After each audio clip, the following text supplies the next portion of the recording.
All right, on this episode of Project Big Screen, we have big reviews. Marty Supreme. Finally, we're going to give a full review of Marty Supreme, as well as the movie Anaconda. We will also be giving you our top 10 best directors of the last 10 years, 2016 through 2025, and an interview with Marty Supreme actor Luke Manley. Lukey Lunchbox had a big role in the movie. We have an interview with him. All that and more coming up on Project Big Screen.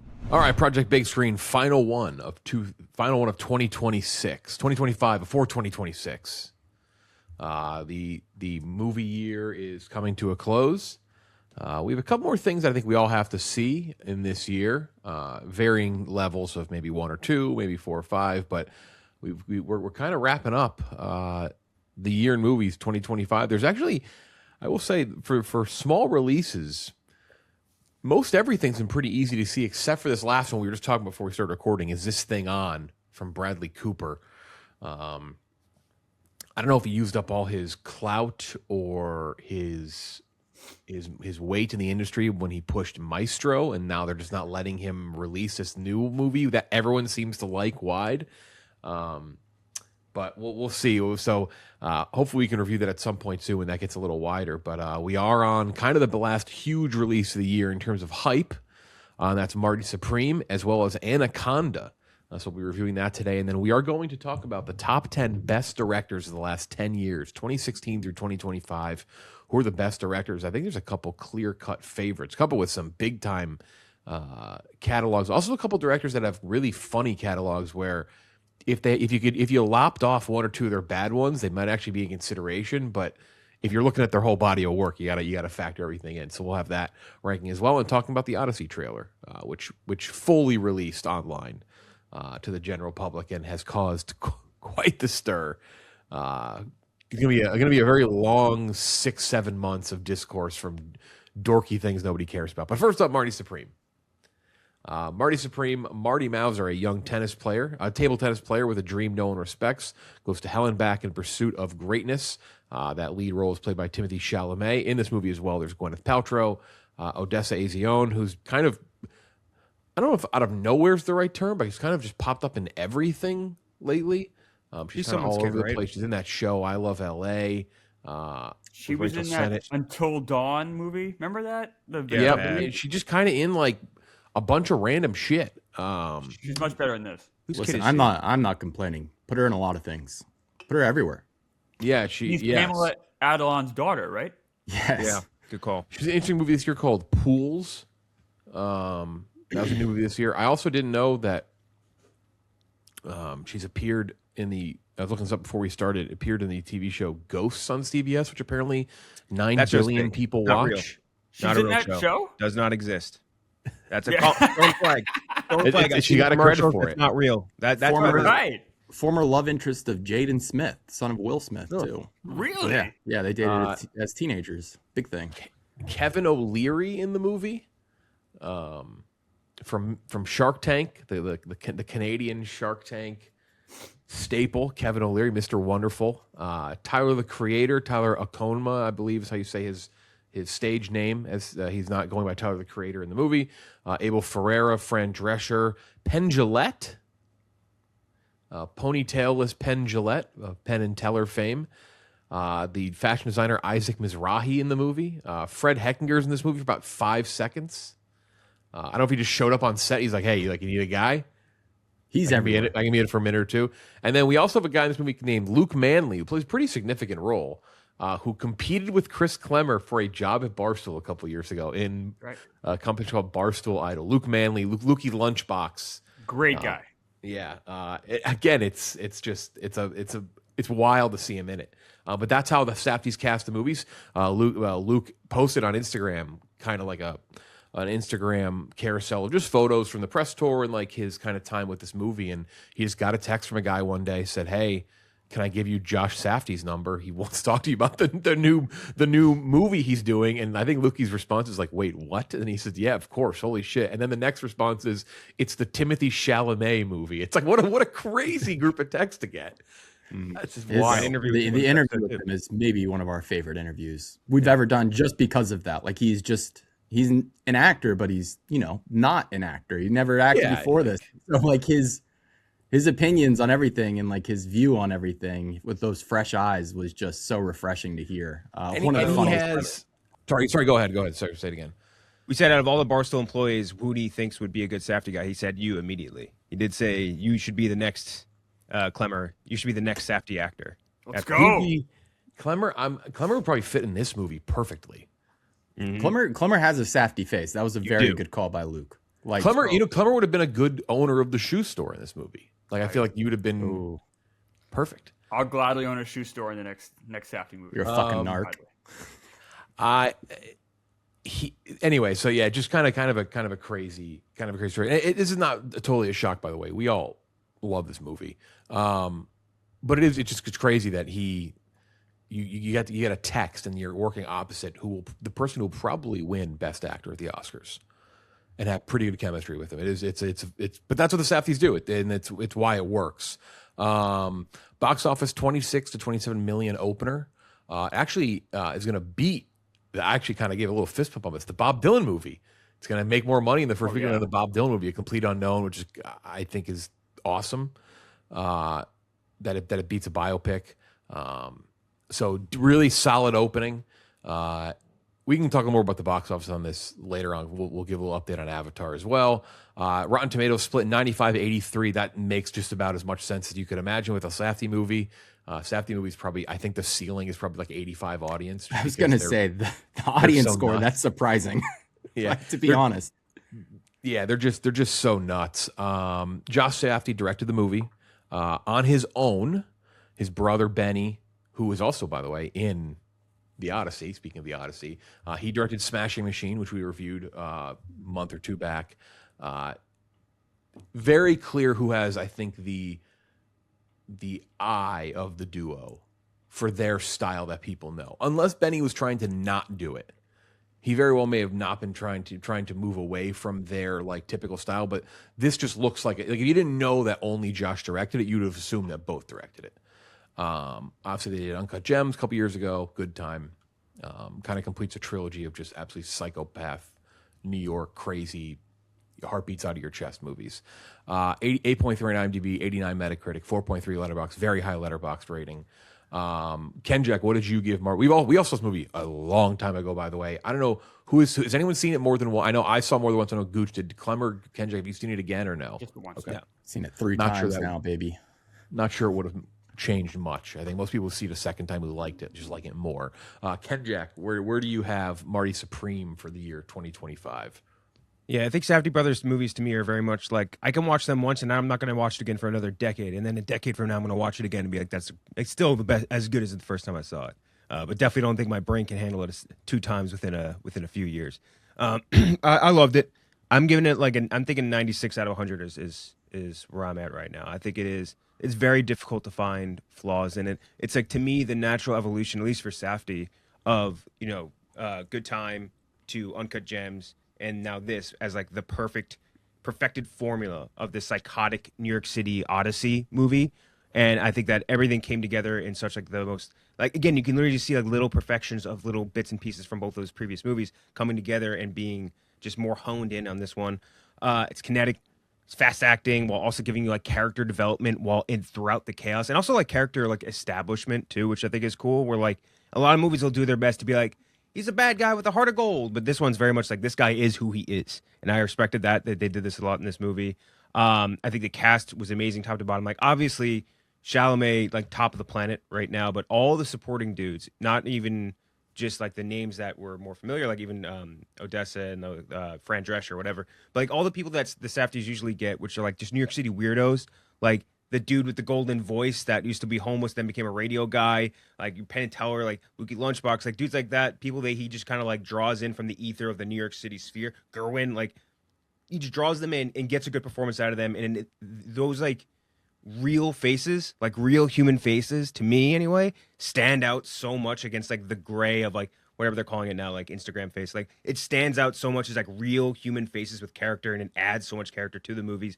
And I think that helps a lot, especially because this movie has great production value too. Like you're really in that like mid-50s New York City era.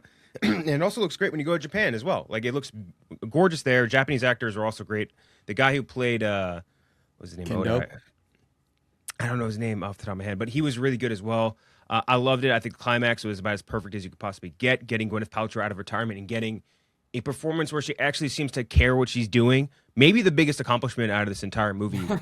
She was legitimately very good in this movie. Like I'm actually a little bummed out that she's likely not going to get a Best Supporting Actress nomination. Like I thought she was as good as she's been in. I don't even know how long. She's no Jamie Lee Curtis, unfortunately, but she was pretty solid and trying, which I respected. I loved it. It's been since I've seen it, my favorite movie of the year. That's not changing. It's just perfect, and I think it's when you're thinking about it from like even a more grand and like you pull back a little bit on the scale. Like it's a movie about a ping pong player.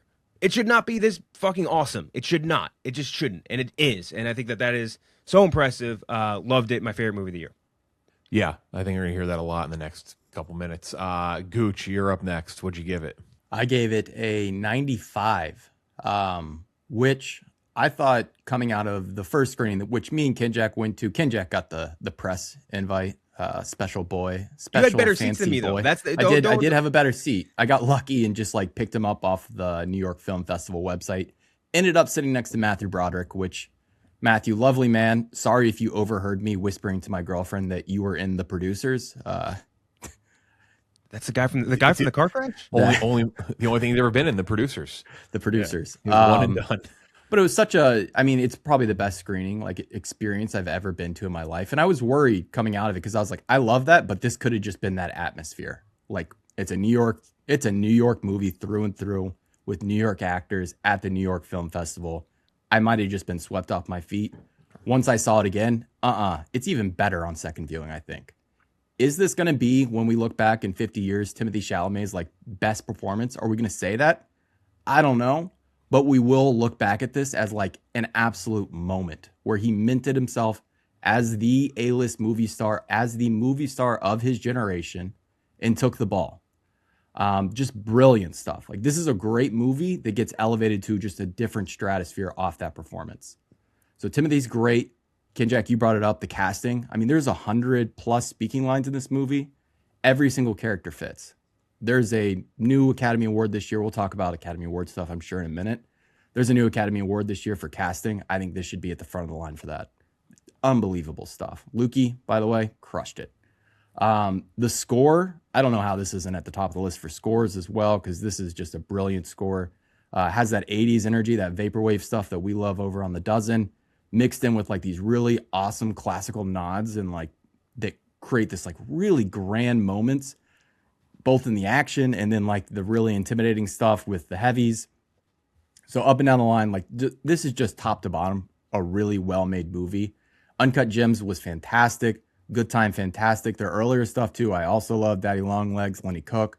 But this is just taking it to a whole nother level. So 95 out of 100. I've been waiting to talk about this movie for like 2 months.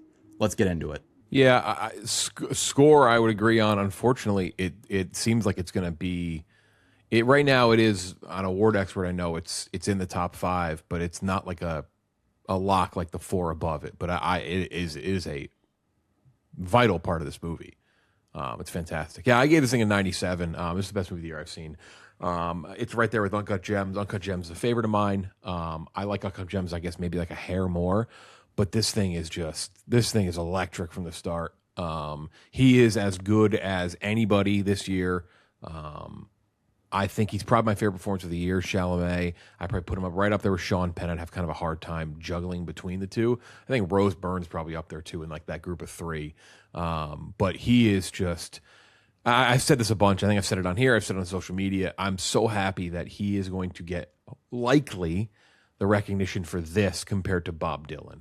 Because I think as good as he was as Bob Dylan, I think he's been better in plenty of other things. I don't even love like Bones and All. That's what it's called, right? Bones and All. Yeah. Yeah. I'm not a big Cannibal guy. Sorry, it just doesn't work for me. But he's really good in that. I'm obviously 3 of the 4 on here are big Dune fan. Like I think he's awesome in Dune Part 2 as Paul Atreides, and he's like commanding.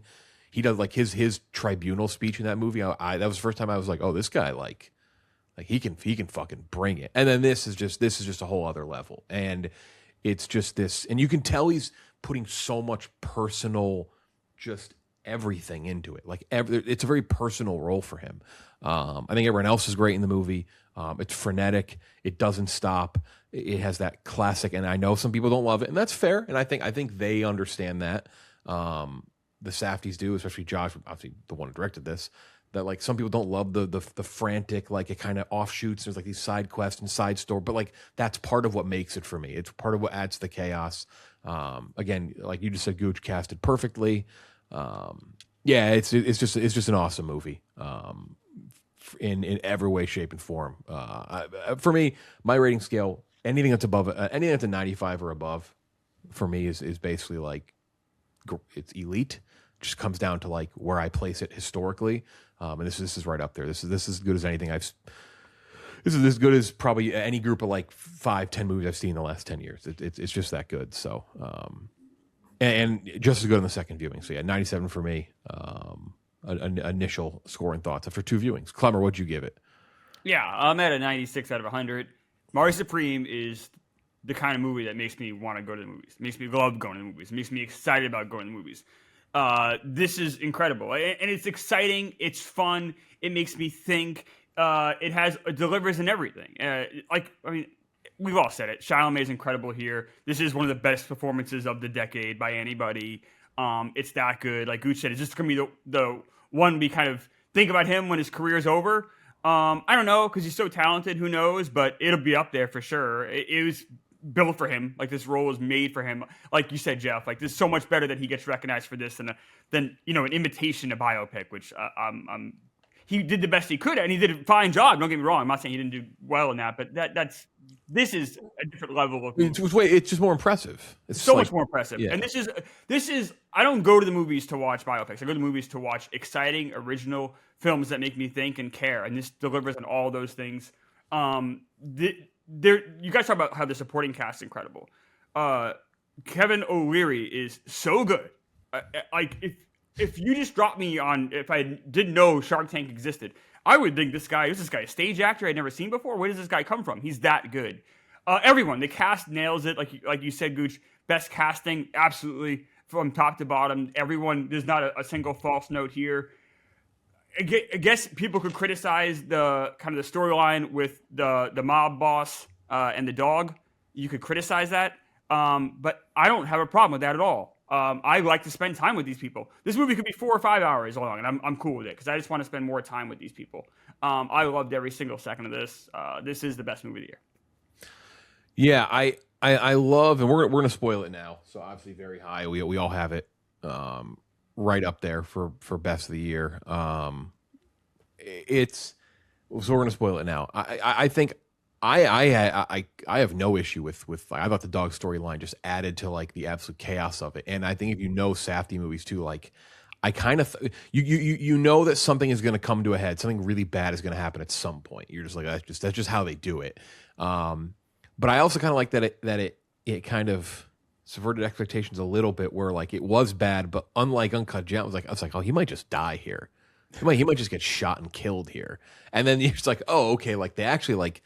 This is a little different than this. It's kind of veers away from what you'd expect with maybe like kind of a Safdie chaos, and I like that kind of subverted what I was expecting there. Then you move into the whole he goes and he finds a Gwyneth Paltrow character, then he goes and he gets literally spanked, and then he goes off to Japan and he plays table tennis. It's a wild, chaotic story, and it's Safdie. And it's hard not to wrap both of them into this because they basically did this with their last 2 movies as well. But Josh Safdie, like their ability to take an unlikable protagonist, unlikable, I put that in air quotes because you may like him, but a protagonist who is a piece of shit, like he is, like and you respect his desire to achieve this dream, but to make someone who is just a bad dude for the most part and willing to steamroll everybody, but then also make you want to root for them and kind of have you conflicted in some moments where you're like, do I really want to root for this fucking guy? But then you're like, well, everyone around him is really almost even worse. That's why, like, when you call like a Safdie movie an experience, like it's not just like the craziness, right? It's not just Adam Sandler getting shot in the eye at the end of Uncut Gems. It's the fact that you sit there and it challenges you as an audience member to be like, damn, do I really want to root for this fucking guy? but like maybe I have to, maybe I should, maybe I shouldn't. And that's the beauty of their movies, and why like all three, so but Good Time, Uncut Gems, and this, like they've kind of fucking nailed it every single time. And this one's right up there in spades. And this one's almost more challenging than the last one, because like, yeah, you want to root for Adam Sandler's character a little bit, but like it's pretty black and white, he's a piece of shit. But this one, like, he kind of, at times you're like, yeah, but I kind of get it. He's just trying to be great. He's just trying to achieve something. And like, you know, like I think everyone's been there. It's like sometimes you can kind of steamroll someone or something to achieve what you want. And then so yeah, that's the thing that blows me away most of this movie, and why I loved it. It's like it's that there's a real thing with challenge to an audience. There's a real thing with selfishness with these guys. And you see it with the Adam Sandler character in Uncut Gems, and then we see it with Chalamet's character, Marty Mauser here. But then at the end of this movie, 'cause we are spoiling it, the selfishness goes away, because now he has a kid and someone to care for. And I think that's kind of the breaking point of kind of this selfish trilogy, if you will, of these three insane stories going back even to Good Time, where this is when the chain breaks, and now you can no longer only think about yourself. Well, also his goals are changing too as it happens too, right? Like you know, his goal from the beginning of the movie ended up being different from what he quote unquote achieves at the end, right? Absolutely. So it's like you're changing with the character too. Yes, yeah. And it's what a great movie, what a deep movie, what a rich movie, where the characters can change that much. Yeah, but also like I think a good thing too is like you do get consistent, especially in this movie, like establishment. Like this is kind of who Marty is. Like every time you're like, oh, and this is the point where he's going to, like, you know, back off and be like, I'm not going to get on that plane. I'm going to stay. I'm going to not do this. I'm going to stay. Like every time you think he's going to have that revelation, he doesn't. And I love that. And you really have to wait for it and have the character kind of earn it in blood, which I really, a lot of other movies I don't think do that. They prefer you to get that sort of like sort of whatever schmaltzy ending, you know, the PBS ending, and that I think they really make you earn it. And I love that. I'd also like to shout out who is like the third unsung collaborator, kind of like the third Safdie brother, which is Ronald Bronstein, who has been their collaborator since Daddy Longlegs. He started and wrote alongside them for that one, and then has wrote with them since, and clearly has some of that energy too. His wife directed If I Had Legs I Could Kick You. We just brought that up with Rose Byrne. Has a lot of that same energy. I would bet he has a big influence there as well, and I'd like to just give him a quick shout out, because he's probably not going to get that shout out very often. But yeah, no, like this is, I think, the perfection of that character. The Robert Pattinson to Howie with Adam Sandler to now Timothée Chalamet, who just kind of takes it to a different level. And he's just so incredibly charming. He has just a quality that not many movie stars, a level of charisma that not many movie stars have, where, like Jeff said, you really shouldn't root for this guy in any way, shape, or form, but he's that friend that you just cannot say no to, which they let play out with Tyler, the Creator's character, where he just is like, dude, get out of my cab. Like, sees him the next day and they're all good, but like, it's great. I mean, it really is. It's fantastic. It's kind of like if Cruise would allow or was allowed to play bad guys again, or was allowed to play less one-dimensional characters again. When we were first the early years. Yeah, when we were first watching it, like the first 30 minutes, and I love the way they set it up. Like, it's almost set up like your standard sports movie where, you know, there's the initial lead up to their fall, which is like in the first 40 minutes, you know, they're on top, but they're not quite on top, and they have to get really publicly embarrassed and then build their way back up. I love how they set up like that. The other person who also should deserve credit, because obviously he deserves credit for the writing, Ronald Bronstein, because he is the common thread in all three of these movies that they've done. The Safdies have done now, with Josh was doing this one on his own, is Daniel Lopatin, who did the score, because there is like, the writing has to be quick, the writing has to be snappy, and so does the score. The music has to be really quick and really frenetic, because it has to match that energy. Because I'll tell you what, if the energy at any point, and it never does, it never comes down at any point, and maybe their next movie it will, maybe Josh Safdie, or maybe they'll team up and do another one again, and maybe it will, and that's what fails. But the thing is, the energy never drops off. And that is why it works, and all the parts have to move together, and the way the dialogue is delivered is, for the most part, almost from every character, really quick. It's kind of why I do love the Gwyneth Paltrow and Kevin O'Leary characters so much, because it's one of the few times you actually slow down a little bit in the movie, because everything else is so quick. Even our guy Lukey Lunchbox, he is fucking quick. Odessa Azion, like, the delivery of everything is so fast paced. And that's also why, like, Kevin O'Leary at the table, that first scene where he's at the table at the dinner and he's kind of grilling him about like who he is. Like that is my favorite scene of that character. But it's like if these things don't work, and even the needle drops, even the music they pick, which some of them don't.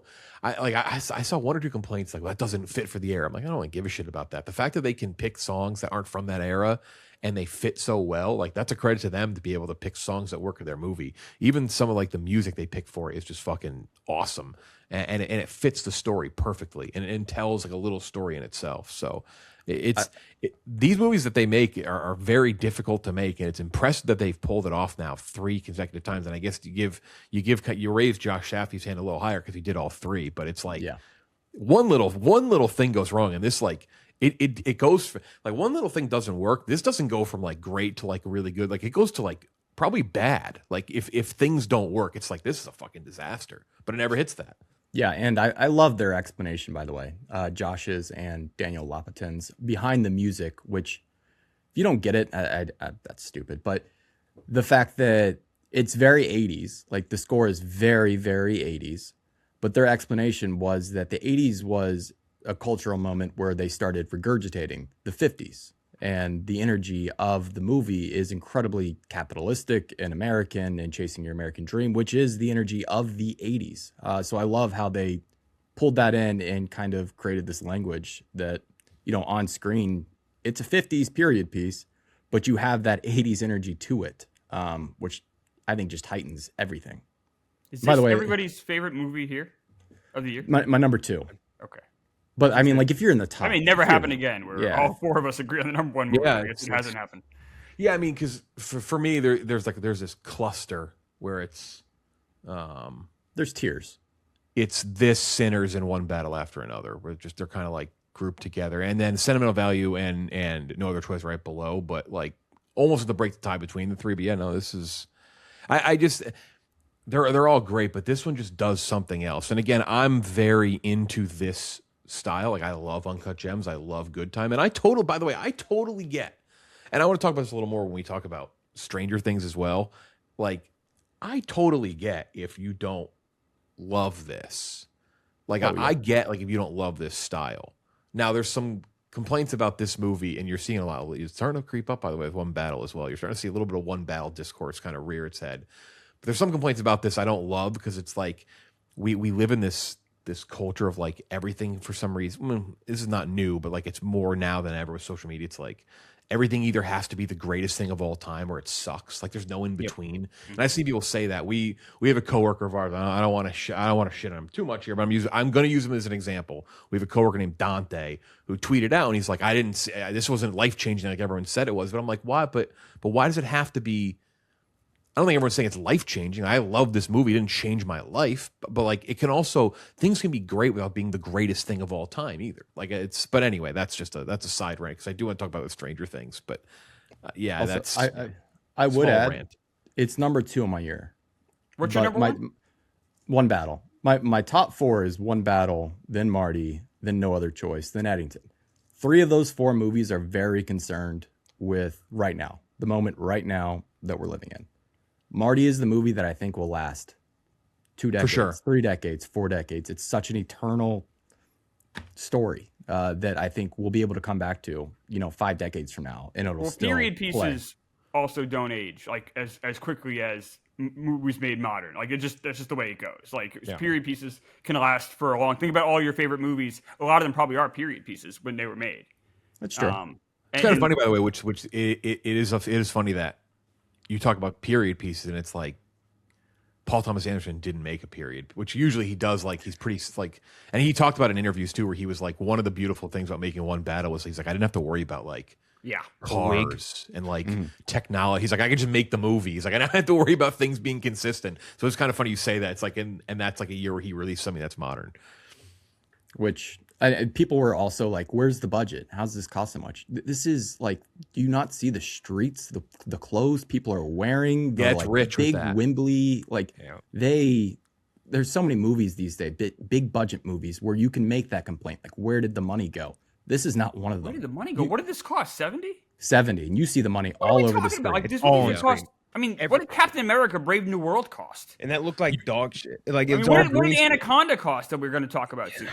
I'm glad you mentioned the Wembley thing. I'm glad you mentioned like when the actual the ping pong scenes in this movie are some of the better sports, like the sport being played atmosphere, like how it was shot and how it looks and feels. Like if that ping pong scene alone feels like a bigger scene than most sports movies we've seen in the last 10, 15 years of like baseball and football. Like he commits so fucking hard, as Safdie does, to making sure that it feels real and you feel like you're in this environment, you're in this arena for a sporting event. And so many sporting events sports movies fail to do that. And they did it with the ping pong where they fucking nailed it. Because you feel like you're really in there. You feel like you're in this big arena for this huge ping pong event, and they fucking committed, and then that's what it pays off in spades. I especially love the finale in Japan, where it's about 10 minutes straight of ping pong. And they cut out, it's just the score, and then in the background you hear the Japanese announcer going the whole time, no subtitles, just Japanese announcer going, narrating the match, and it's amazing. It just lets you focus on the sport. So I'd ask, like, are we counting this as a sports movie? And if so, like, where does this rank for the 21st century or even just all time as a sports movie? I have Rocky, Field of Dreams ahead of it. Not much else, probably, just off the top of my head. It would probably be my top 5, certainly my top 10. I'm probably forgetting something. Again, this is a significantly less interesting sport than any of those. And it's made to be that interesting. That is a humongous achievement, in my opinion. Do we think that's like a plus to the movie, or at least it helps the movie in a way that it's ping pong instead of baseball, football, basketball, sports that we watch and we look at and we can immediately go, that doesn't look right. Maybe I would say maybe, but then again, let's go back to again.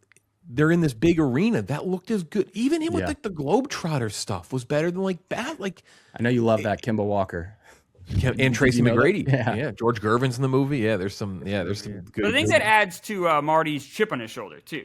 It's like it's not quote unquote a real sport, and he's always fighting that uphill battle. Like it's table tennis, or like, and he's always fighting that, and I think that helps add to the character than if he was just a star shortstop.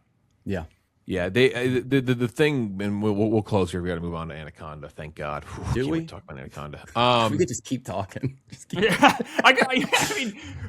feel like Gooch and I saw the movie together. I feel like at the office we've talked about it, I don't know, every single day for all of December, and we never get bored of talking about it. We're always like talking about different elements of it, or different pieces of it, or different characters, because there's so many characters in it. This movie's so rich, it feels like a really great novel at times, with the great direction and energy of Josh Safdie. Like I know. I love this movie a lot, and it's cool to talk about a movie that I love so much and that we love so much. And it's been a really fun experience, like, because our coworkers have been seeing it kind of in waves, and it's very fun. And not even just our coworkers, but listening to friends, hearing people's opinions on this movie it's one of those movies where it's very fun to hear other people's takeaways from it. Yeah. It's definitely. I think it's a pretty. I'm not saying anything that's too fucking bold here. It's definitely the easiest to digest out of the three Safdie movies, easily for sure. Yeah. So I think you're seeing a little less of like Uncut Gems. But again, I will defend Uncut Gems to the grave. I think it was a massive Oscar snub, all that. Incredible. But I also like very much understand if you walk out Uncut Gems and you're like, fuck that was fucking. I'd be like, yeah, that's fair. Like that was like it is. It is. When I walked out of Uncut Gems the first time I saw it, I remember there was an old couple. I was legitimately worried that they were gonna have a heart attack and pass out at the end. They were like, "What the fuck?" Where this one's maybe a little less of that, but it is like it's just there. The thing that blows me away most, is what I'll close on here. My thoughts here is just it is. I think if I had to pick one thing, as good as Chalamet is, but it is the writing. Like it always feels like it's this feeling like you're listening to what they're saying, but you just feel like the characters are always one step ahead of you, because these are all these characters in all three of these movies. These bullshit artists, these guys, people who are full of shit, who are con artists, or what, like hustlers, whatever. Like they're always, the way the dialogue, how snappy it is, and how it's performed as well, how it's delivered, is so quick. Like as you're processing it, they're throwing something else at you, and it's this. I've used the word frantic 100 times, but it's that experience. It's high energy, high octane experience that is just so unlike anything. And I know some people are like, oh, this movie was an experience, blah, blah, blah. But I think for this, like, no, it's not just what you're looking at. It's what you're hearing from the characters. and how it's delivered and how it's written, and it's just I think it's like a masterclass almost in terms of like this style and this pace of a movie, and that's I think the best part. I think it's just delivered in such a fucking quick way that as you process something crazy is happening already ahead of that. Just awesome movie, like big time, like lived up to the hype, which doesn't happen a lot these days. Yeah. One question I would ask, and this is something that I got asked a ton after I saw it, and I think probably after you saw it too, Gooch, early anyway. Everyone was like, so which Safdie brother made a better movie? And like to me, the answer was like, well, obviously Marty Supreme is a better movie, but the question to me was more so like, who went outside their comfort zone more? And to me, the answer was clearly Benny, because this movie, Marty Supreme, is for sure super similar in every possible way to Uncut Gems and to Good Time. And I think that Smashing Machine was way out of left field, like trying something totally different. Didn't work as well, not nearly as well. But I at least respect the fact that Benny went and tried to do something new, versus kind of refining a formula he already had. Not to say that like that's better or it's more. I'm saying like I respect he tried.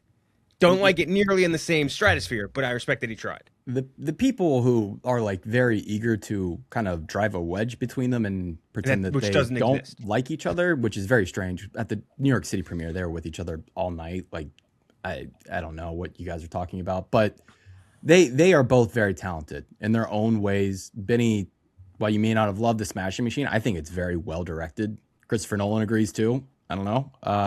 The Curse, which he also did for HBO, fantastic. Like really, Curse, yeah. I actually don't think Smashing Machine was well directed. Honestly, I think it is well directed. I think there's other issues. Script is the issue there. I would lean probably more to Clem. I mean, that movie just didn't work for me at all. No, I think as much as I like him, it just didn't work for me at all. It just didn't tell like a good story. I still job. I still think it's way too soon to be like this one's a hack, this one's talented. Oh no! I don't think that at all either. I think people are very eager to do that, and I just as much as I would say that I don't think it's like I think it's a miss. I think there's an artistic vision there that I know he's really fucking talented. Like I respect the hell out of that. I think the story is crafted in a way that just doesn't fully. That's where I was. The way the story was crafted is probably the real issue. So if you told me to choose one, I guess I would choose that over the directing. Because I think there's some talent in the directing with that movie. It's just not as good. Like there's just I don't think it's like nearly as good. But I do respect that he tried something different. I respect the hell out of that. And I want them to do more stuff together. Maybe not immediately, but I would love to. Like I think they do work really well together. I think there's an intimacy. He's got a huge role in the Odyssey stuff. Like there's a much softer side to Benny that I think works really well with Josh and Ronald. So hopefully they get back together. The funniest thing is out of both of them, the thing that either is probably most mainstream known for is a fucking meme from Oppenheimer. Yeah, it's Benny Safdie. Like, what's the exact line for Oppenheimer? Until they build a bigger bomb. yeah, like that's like, which he's great and he's fantastic in Oppenheimer. But it is funny, like of all the things, it's like they're going to be known for like a fucking Twitter meme. Yeah, among like 8% of the population. I mean, mainstream wise. Mainstream wise. And now the Odyssey turn 2 is becoming. I would also say Josh Safdie is probably most well known for. I was Josh Safdie's muse on Uncut Gems. That is what I think his biggest cultural like footprint in terms of like the broader picture of like normal like Americans, but for the movie going audience, I think people. Yeah, but I think that's a movie going audience and mainstream are two completely different Americas. If we're being honest here, as much as I love the Safdies, I think most people like if you look at the mainstream people and you ask Uncut Gems and Marty Supreme, I'd say the majority will never say the directors will say Chalamet or Adam Sandler. Yes. Benny's. I mean, it's a huge role in Odyssey. He is right now he is very masked, so you can't. And we'll talk about this trailer in a few minutes, but you can't really see his face. But he is like the picture of this revolution of dorks online right now. About the Odyssey trailer, which we've talked about, but we're gonna have to talk about again because the trailer's not public. Anyway, so Marty Supreme, if you have not seen it, huge mistake. Go see it immediately. I will say I actually expected more people I know to be divisive on it. Most people I know like it to the same area as where we are. Maybe some not Malice, as I high, gave but- it a 60. Just gonna throw it out there. Our good Yeah, we friend have a Jake couple coworkers didn't love it as much, but 60. for the It's most also- part, it's a movie where for Uncut young Gems, guys. like, we were still working. We were working at Barstool when Uncut Gems came out, and I remember there's a more divisive reaction to it. Where this one, it's not nearly as divisive, at least in terms of people I know. People kind of like it on a pretty high level. Anaconda next up. Barry, do you want to talk about? You want to talk about fucking? I mean, whatever. I love all movies. I'll fucking, and I'll eat up Star Wars, DC, Marvel slop left and right. But this, to go from that to this, from Marty Supreme to Anaconda is pretty funny. Anaconda. Best friends Griff and Doug have always dreamed of remaking their all-time favorite movie, Anaconda. When a midlife crisis pushes them to finally go for it, they assemble a crew and head deep into the jungles of the Amazon and start filming. However, life soon imitates art when a gigantic anaconda with a thirst for blood starts hunting them down. 1 hour and 39 minutes long. Tom Gormican, the director who did Unbearable Weight of Massive Talent, the Nick Cage movie that came out a couple years ago. Then like meta Nick Cage. This guy just does meta-ass movies. Also doesn't have a Wikipedia page, the director. Kind of found that odd. Based on, it's a meta reboot of the 1997 movie Anaconda. Paul Rudd, Jack Black, Steve Zahn, Tandy Newton, the main cast, and more we will get to. $14.4 million opening. Did kind of whatever.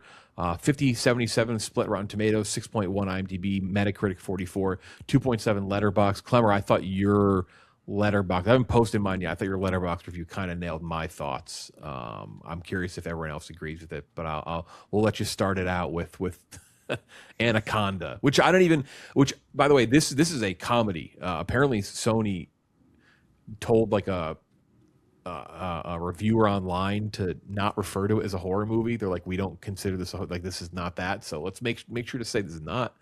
It's like it's a comedy, action comedy or something, but it's not a horror comedy as some people thought it might be. Klemmer, fire away. Yeah, I give this 41 out of 100. It is a hybrid, I would say, action comedy, but it's not funny. It's not particularly thrilling. It's really not funny, which is shocking considering Paul Rudd's involved, Jack Black's involved. There's a whole scene about the word headbutt, for instance. If you think the word headbutt is funny, you might enjoy Anaconda. They literally talk for 5 minutes about the word headbutt. But it's weird though with this movie. I will give it credit for something. Like 1 out of every 12 jokes hits really well. So I always think that maybe in the writer's room there was one really funny guy and the rest were just hacks. I don't know. It's really poorly directed, like stunningly so. The snake CGI is incredibly bad for a movie of this, Sony, Paul Rudd, Jack Black. It looks horrific. It looks and feels older than the original Anaconda, which I saw in movie theaters when I was in high school, and I'm old. And this feels older than that. It's sitcom level humor at best for most of it. And you don't care about the characters. It's a slog. And this is something that hopefully 3 months from now I'll forget I ever saw. That doesn't sound like a 41, to be honest. Like that, you named one thing you like. You're like 1 in 12 jokes hits, 40 out of 100. I mean, but it was so inoffensive and so just there. It's like watching a sitcom. Like I'm not gonna give a sitcom a 0. Inoffensive is probably a great way to put it too. Like it definitely it plays it safe enough in spots where it's not atrocious, but it ain't good. It didn't have the balls to be atrocious. It doesn't have the courage to be Ella McKay. Well, it simply just exists. Now that's a movie, baby. Oh my God, what a pull quote! Doesn't have the courage to be Ella McKay. Well, I think a huge problem ever been uttered. I hate doing this debate, but sometimes I do think it's justified. This needs to be rated R. Yeah. Really? You mean like the content should have been the content should have been R rated. Like I think you need to go for it if you're gonna do something like this, because I actually think the idea is actually a fun way to do it. But I think you gotta go hard. Like I think if you play it safe, sure you'll be somewhere between a 40 and a 60 for most people or whatever. But if you play it R, maybe it'll be like a 15, 20 out of 100 for some people. But also a chance it's dumb and stupid enough and kind of goes for it and is crazy enough where you're like, oh shit, this works. Like if you're gonna be meta, you gotta fucking go for it. I mean, I may as well just give my score now. Then I'll move. I gave it a 49. Like I had fun with a little bit of it, but it's just kind of whatever. This is right. You know what this is? I love pairing movies up each year. We can be like, oh, this is that. Like The Housemaid.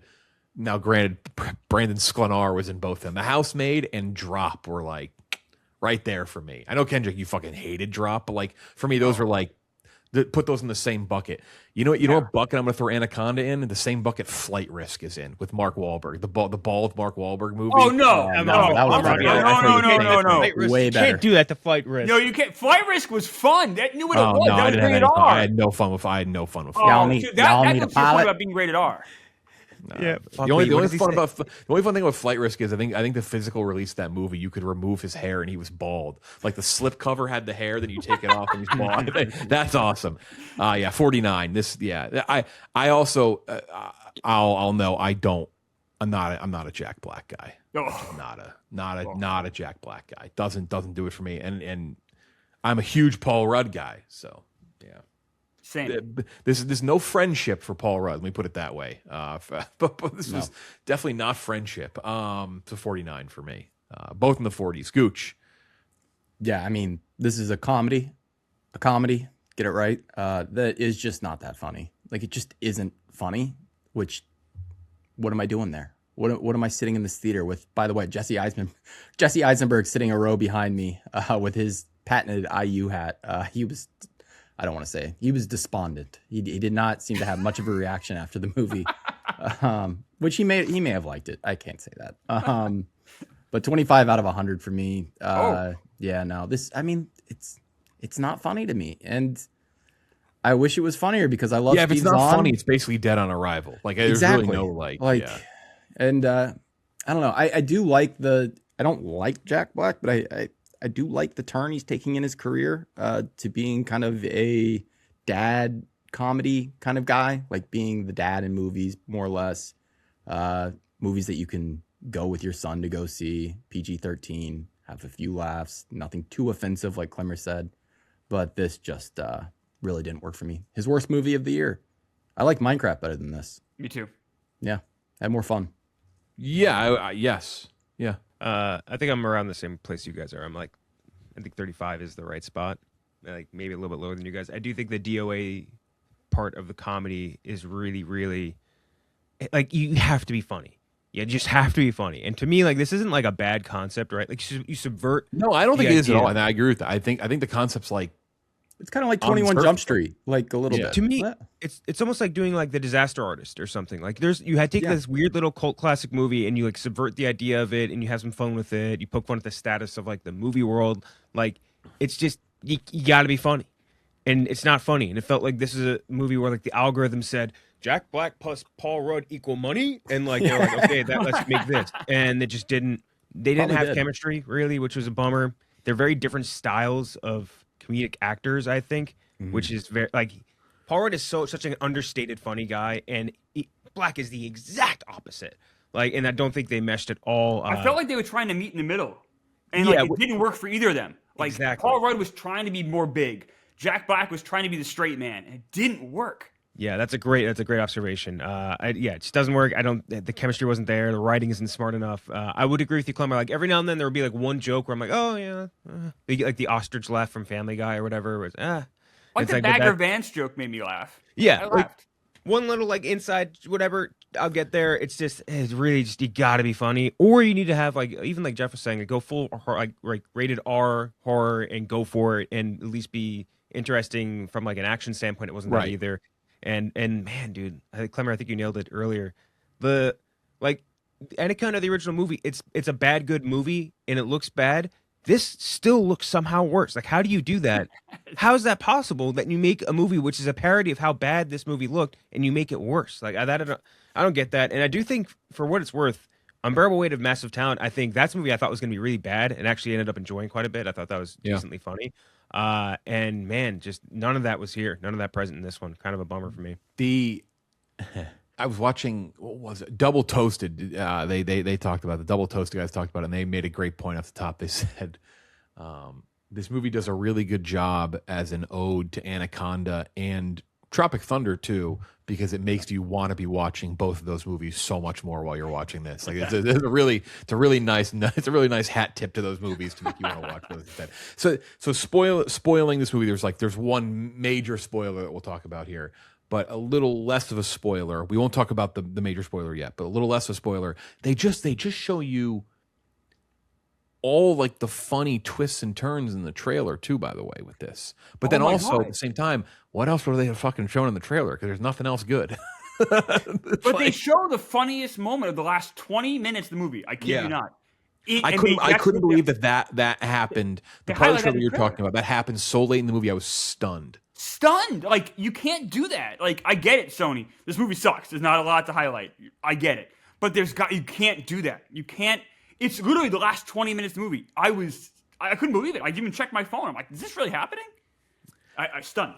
The big spoiler, though, there is a huge cameo. Two big cameos in this. The one significantly bigger than the other. Ice Cube does appear at the end of this movie on the set of Anaconda, which is torn apart, and he comes and he helps save the day and kill the snake. And he's like, who'd you think it was? John Voight? He comes out there. He should have been in more of the movie, to be honest. I agree. He should have been immediate. Like he immediately made the movie pop in ways that it hadn't for the previous 50 minutes. I don't know. He came in like 70 minutes in. Like, yeah, no. It's a full committal to being meta and stupid. So it's like, oh, okay. But he's in it for almost no time. Yeah. And he's like, Jenny's from the block. She's good. Eric though, that got a good chuckle out of me. Me too. Jennifer Lopez does show up later on. Yeah, in the post Jack Black character, because then the whole twist is they go and they premiere the movie. Then they do like a biopic like title cards thing where they explain what happens to them. But there's like 15 title cards, but it's not played in like a jokey way either. Like it's not like, oh, these are never going to end. Like they're just explaining what happens. It's like a cop out. Like Sony sent a cease and desist and said you don't actually have the because that's like a big plot twist in the movie. Like they didn't actually have the rights. There's another crew making a movie.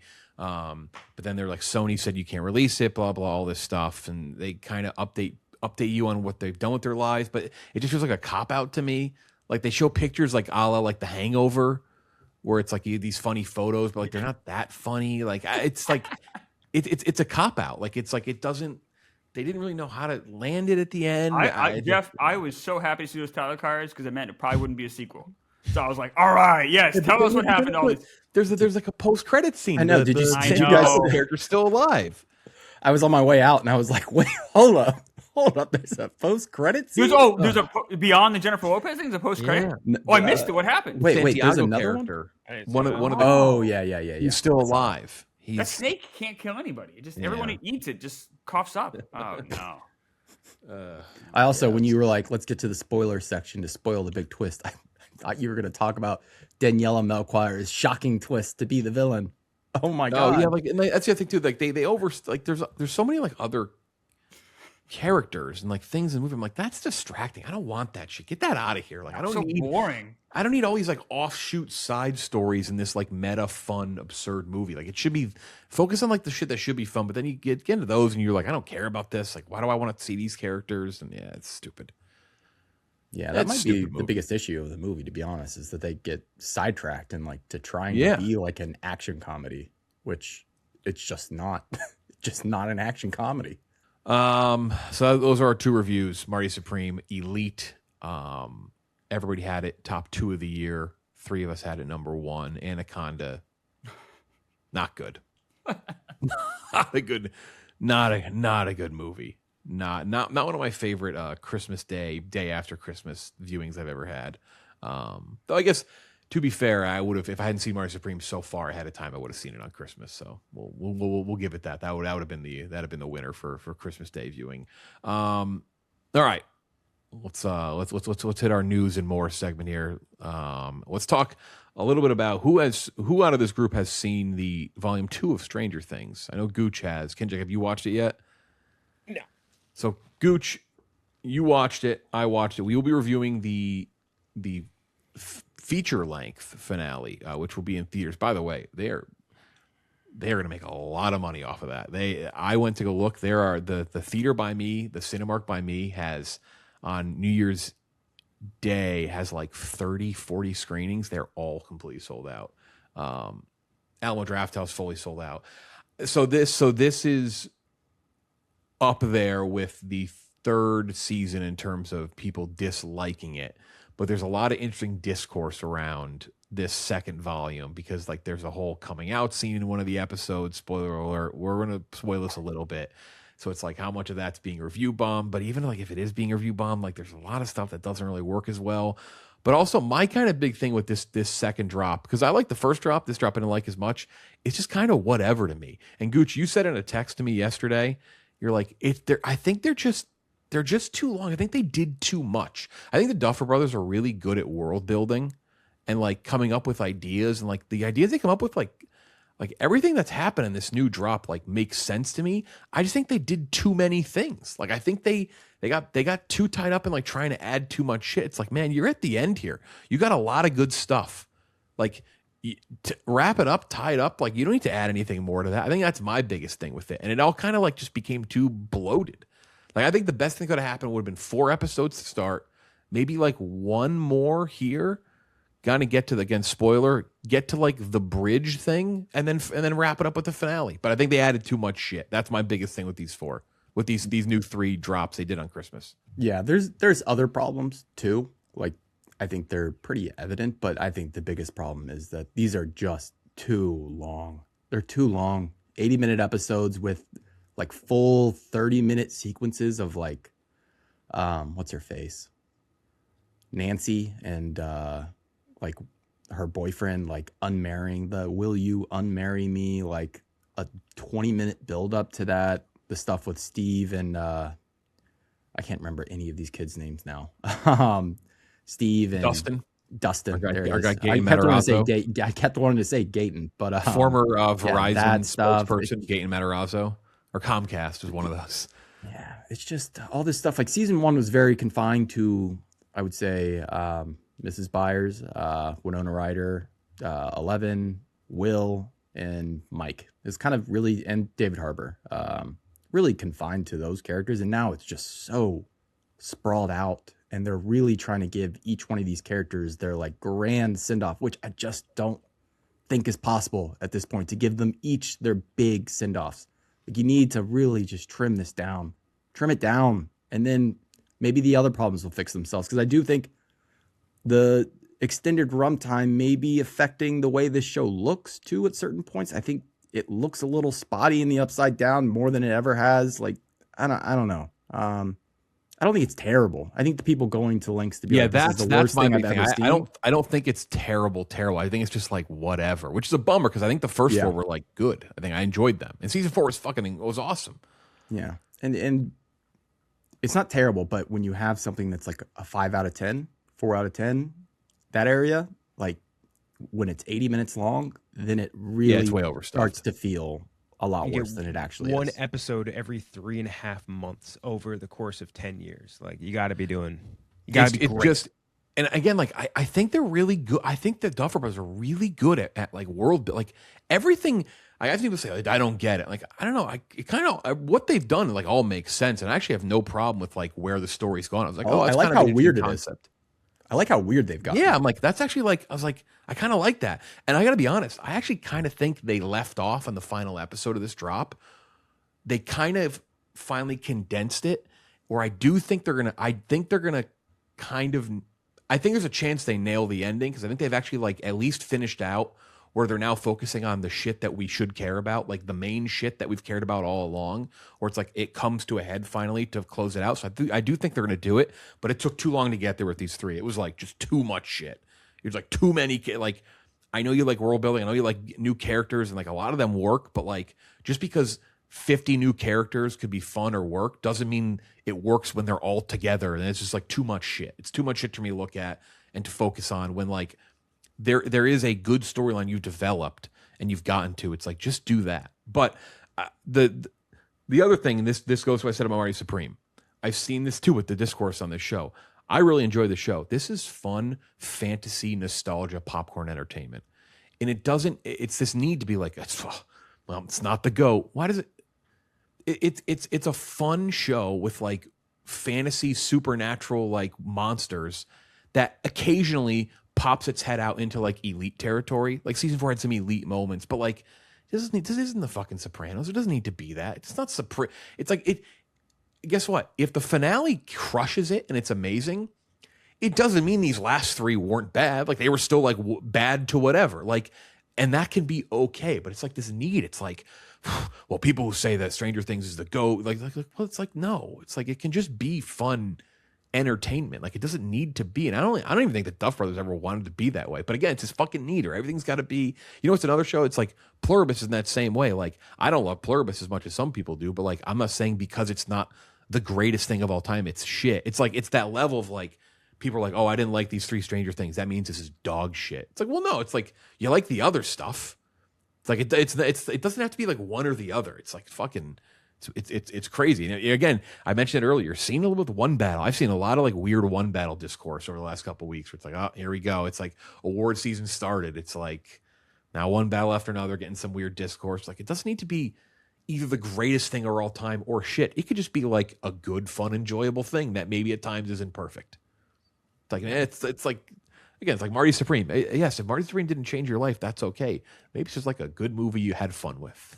maybe you walked out of Marty Supreme and you're like, hey, that was fun. And then you went and saw Anaconda. And now you're talking about Anaconda. Like, it's like you didn't go and wear tank tops and play ping pong because you saw the movie. I don't know. That's my rant on that.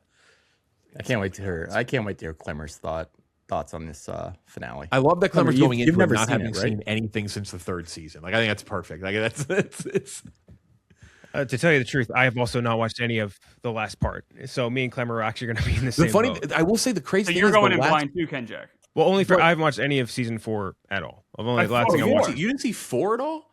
I saw like bits and pieces of the Vecna. 4 is awesome. 4 is good. like I don't think 4 is like the greatest prestige title, but 4 is awesome. Like I will like 4 is a really great fucking time. I think that's one of the things I had with season 3, and even when I was watching parts of like season 4, like it's not that. It's like oh my brain has evolved past this. It's like my palate has moved past Stranger Things, and not because like oh my palate is more sophisticated. It's so much better than Stranger. No, I love slop, love garbage. I watch it all the time. There's plenty of terrible shows that I like, but it's one of those things where like every time I see a clip from it now, I'm like I can't palate this anymore. It's almost like I got that like cilantro soap thing. You know what I mean? Where like you grow that over time or whatever. Like I think I've just gotten that with Stranger Things. So I'm like I can't hear anything more about Stranger Things anymore. I can't do it, which is why I'm actually kind of glad we're forcing ourselves into watching this movie because then at least we'll be able to see a little bit of a where we've been, how we're doing. I don't blame anyone dropping off after 3 because 3 was bad. But I will say people were like interested in going back to like 4 is definitely worth it. It is definitely worth it. I kind of agree, Kenjac, in a way, like the idea of like little kids saving the world. Like I when I was a kid, I loved it because I was a kid. Like this is awesome. But now watching it, it's just like I just don't. Even when when I was watching Stranger Things before, like seasons 1, 2, and some of 3, I'm like, this is fine. I was kind of with like you were saying, Jeff, like this isn't like the greatest thing of all time, but it's perfectly fine. Whatever, it's enjoyable. And then I wasn't enjoying it anymore and shut it off. But I wasn't like angry about it. It just wasn't for me. I respect creative. Like it was still a creative new show. It doesn't have an IP. That's cool. I don't know, and that's kind of where I am with it. Like I certainly don't have any anger or hatred for Stranger Things. I see the clips. I'm like, oh, I'm kind of glad I didn't watch this. Like the one where like was it the little chubby boy is dipshit something? That's been the best part of the season. That little boy. I like Derek. Yeah, like dipshit Derek. You have to be dipshit Derek now. Like stuff like that. It's like, all right, this just isn't for me anymore. But when I was 12, I probably would have loved it. Like it's just not. I used to love Kevin Smith movies. I watch them now and I'm like, this isn't for me anymore. But when I was in my 20s or teens, I loved them. That's okay. Doesn't mean much like Kevin Smith movies, the quality has dipped quite a bit over time. No, but even when I go back and watch the old ones, oh, really? I'm like, this just doesn't hit the same way. And I'm sure like I can see that. When 20 years from now, I'm going to be like the stuff I like. Hopefully, we're always evolving as people. If you like the same things forever, like that's kind of an indictment on you. Like you should. For sure. Hopefully your tastes do kind of grow as you grow and you have different things you care about and whatever. And like I do think Stranger Things, though, is a well-made show that I would have loved had I been 20 years younger. I know that. It also does kind of feel like, and I don't know if you felt this way watching at least season 3 and season 2, honestly, like it felt like they didn't the Duffer Brothers didn't totally have a humongous laid out plan ready for this. They were just kind of like, this is a fun little idea. Let's see what happens. And then it became such a machine that there was no choice but to continue marching forward. And like, even when you see like some of the reports that come out of this, where they're like, yeah, we finished writing the scene 2 seconds before that. And like like the movie, right? Like they were like, oh, we had it ripped away from us to be put out into theaters. Like we weren't even ready with it done. It's like, that feels bad. Oh. That feels like bad that is like the stuff that they're saying after this, like that they weren't ready for this, that they don't know where to go. Like I don't love that it was more of a machine made movie than it is a passion driven movie. And they also three was a veer off the course for sure. 3 was like, and like they just got a new deal. deal with Paramount, right? Like or something, like they're moving to a different studio. Like so this is like kind of their last hurrah with Netflix anyway. Oh, Yeah, I'm actually excited to see what they do because I actually think they're really good. So like what you said, Gooch. Like I think like they like whatever. If you don't like, and again, I didn't really care for these 3. It's like I think they're overstuffed and like it gets distracted. But like I think the nuts and bolts of the story to like where we are right now, it's like good and weird and like solid and like makes sense world building. I'm like, but like so I'm excited to see what they do because I do think me too. I'm thinking they do that with something else. That'd be kind of neat. Curious they go for. I did see. I respect anyone who can make something big that's not IP. That's like doing it their own. It's a creative story. Yes, it's Spielberg light. I get all that, but it also is like still their own characters, their own world. Like I love when people do that. Kind of ripped from D&D a little bit, but yeah. I read I think influencers are fine, but they still manage to do their own world. So like the characters are actually named after D&D. So like if it was like naming their own shit, maybe if they're like, oh, it's the upside down, like from Dungeons and Dragons, it's the Vecna from Dungeons and Dragons, it's this from Dungeons and Dragons. Now it's Kenjac, you're so far behind. Now it's Wheel of Time. We're into the Wheel of Time. Oh, we're in Wheel of Time now? Yeah, we're doing Wheel of Time. Wrinkle of Time, which I actually like because it's like they took fantasy and now they've implemented a lot of sci-fi elements. Like I like that clash. I think that's one of the best things they've done. I saw a quote this week about something where they're like the Duff Brothers are working on a Stranger Things spinoff. It'll be set in a completely new location with brand new characters with a completely different storyline. I'm like, I think that's just a new project. Like I don't think that's. I don't think it's a spinoff. New. It's like it's like Stranger Things, but literally everything is different. And nobody's the same person. Like I think that's just a different thing. That's Stranger Things. We'll talk about the movie. Also, yeah, I'm gonna. This is the last I'm gonna preface this, by the way. Yes, Barstool now has a deal with Netflix. Shout out to Netflix for reporting this last thing in theaters, by the way, though, because like it is an event, making an event. That is good on them for doing that. The Odyssey trailer came out. We talked about it a little bit last week because we saw it in theaters. The trailer was released. The prologue not released. The Nolan prologues don't get released publicly online.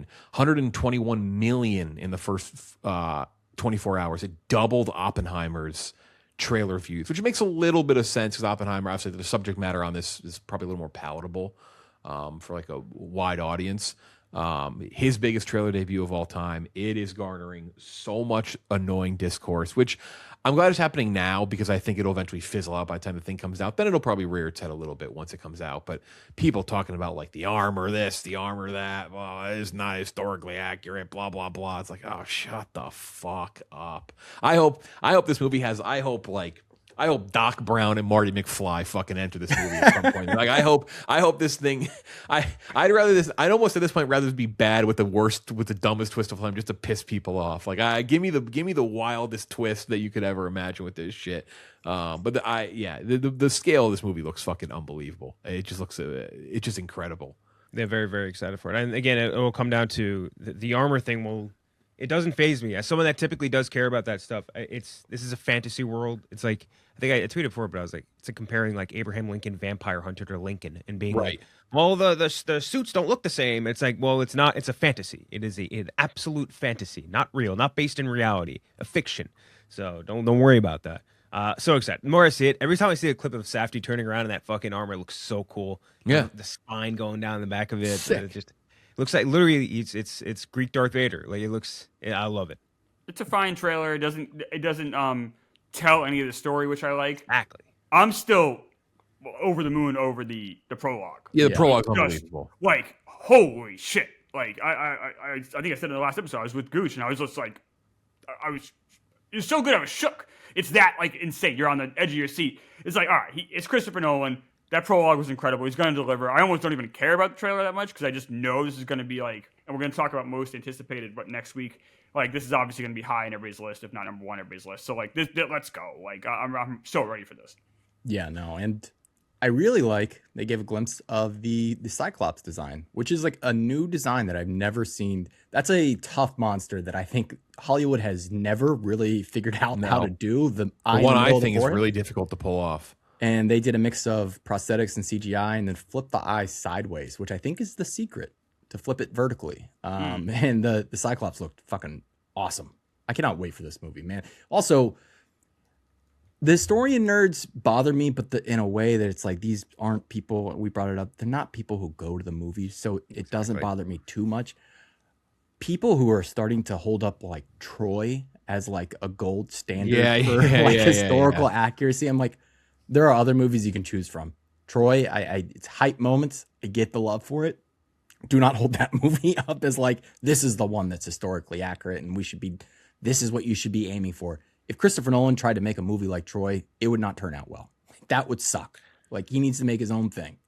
What a prop up for Troy though. Gets a little love now in 2025. I mean, like it got shit on too hard when it came out, but like I like Troy, and Troy's also not based on a fantasy. Troy's based on it's a historical epic. Like there's no magic in Troy. There's no fantasy in Troy. Like it's just it's an actual historical epic.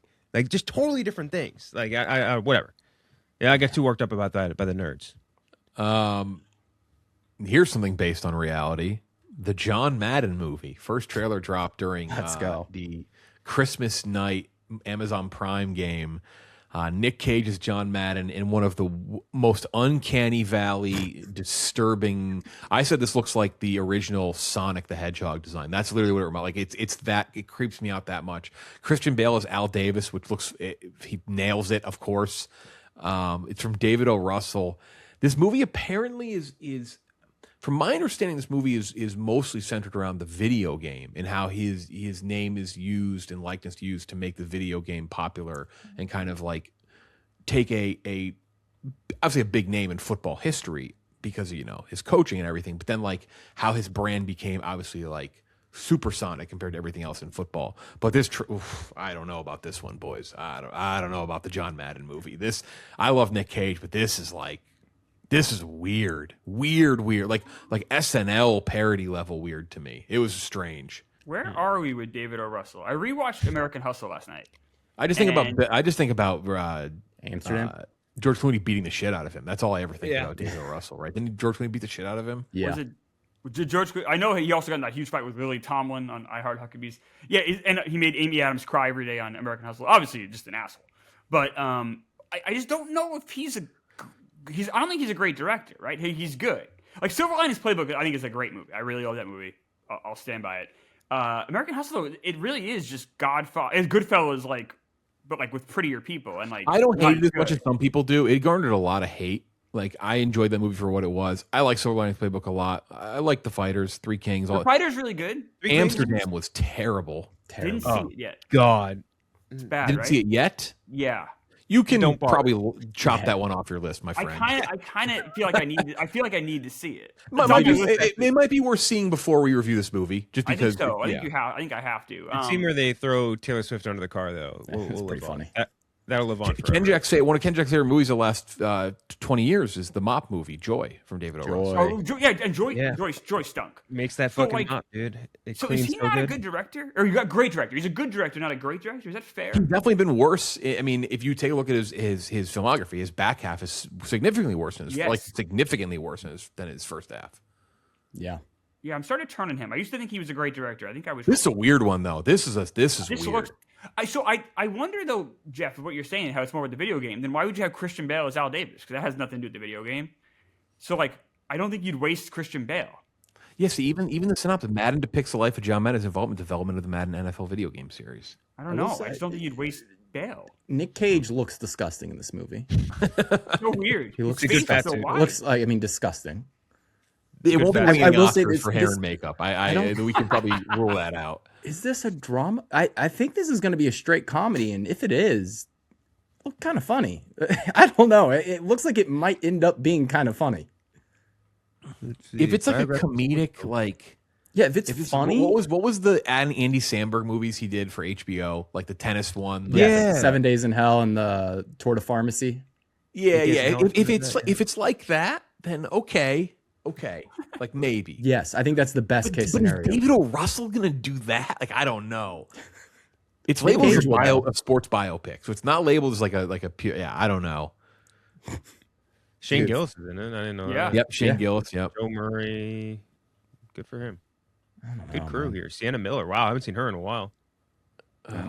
Also, did they get access from the NFL? Because the NFL obviously notoriously just like does not let people in. Yeah, that's the when we interviewed Timothy Simons, who people will know probably most for Jonah Ryan on Veep. He was in Draft Day and he talked about like they couldn't make Bo Callahan in the movie Draft Day a bust because the NFL wouldn't let them license their logos if one of the teams comes out looking bad in the movie.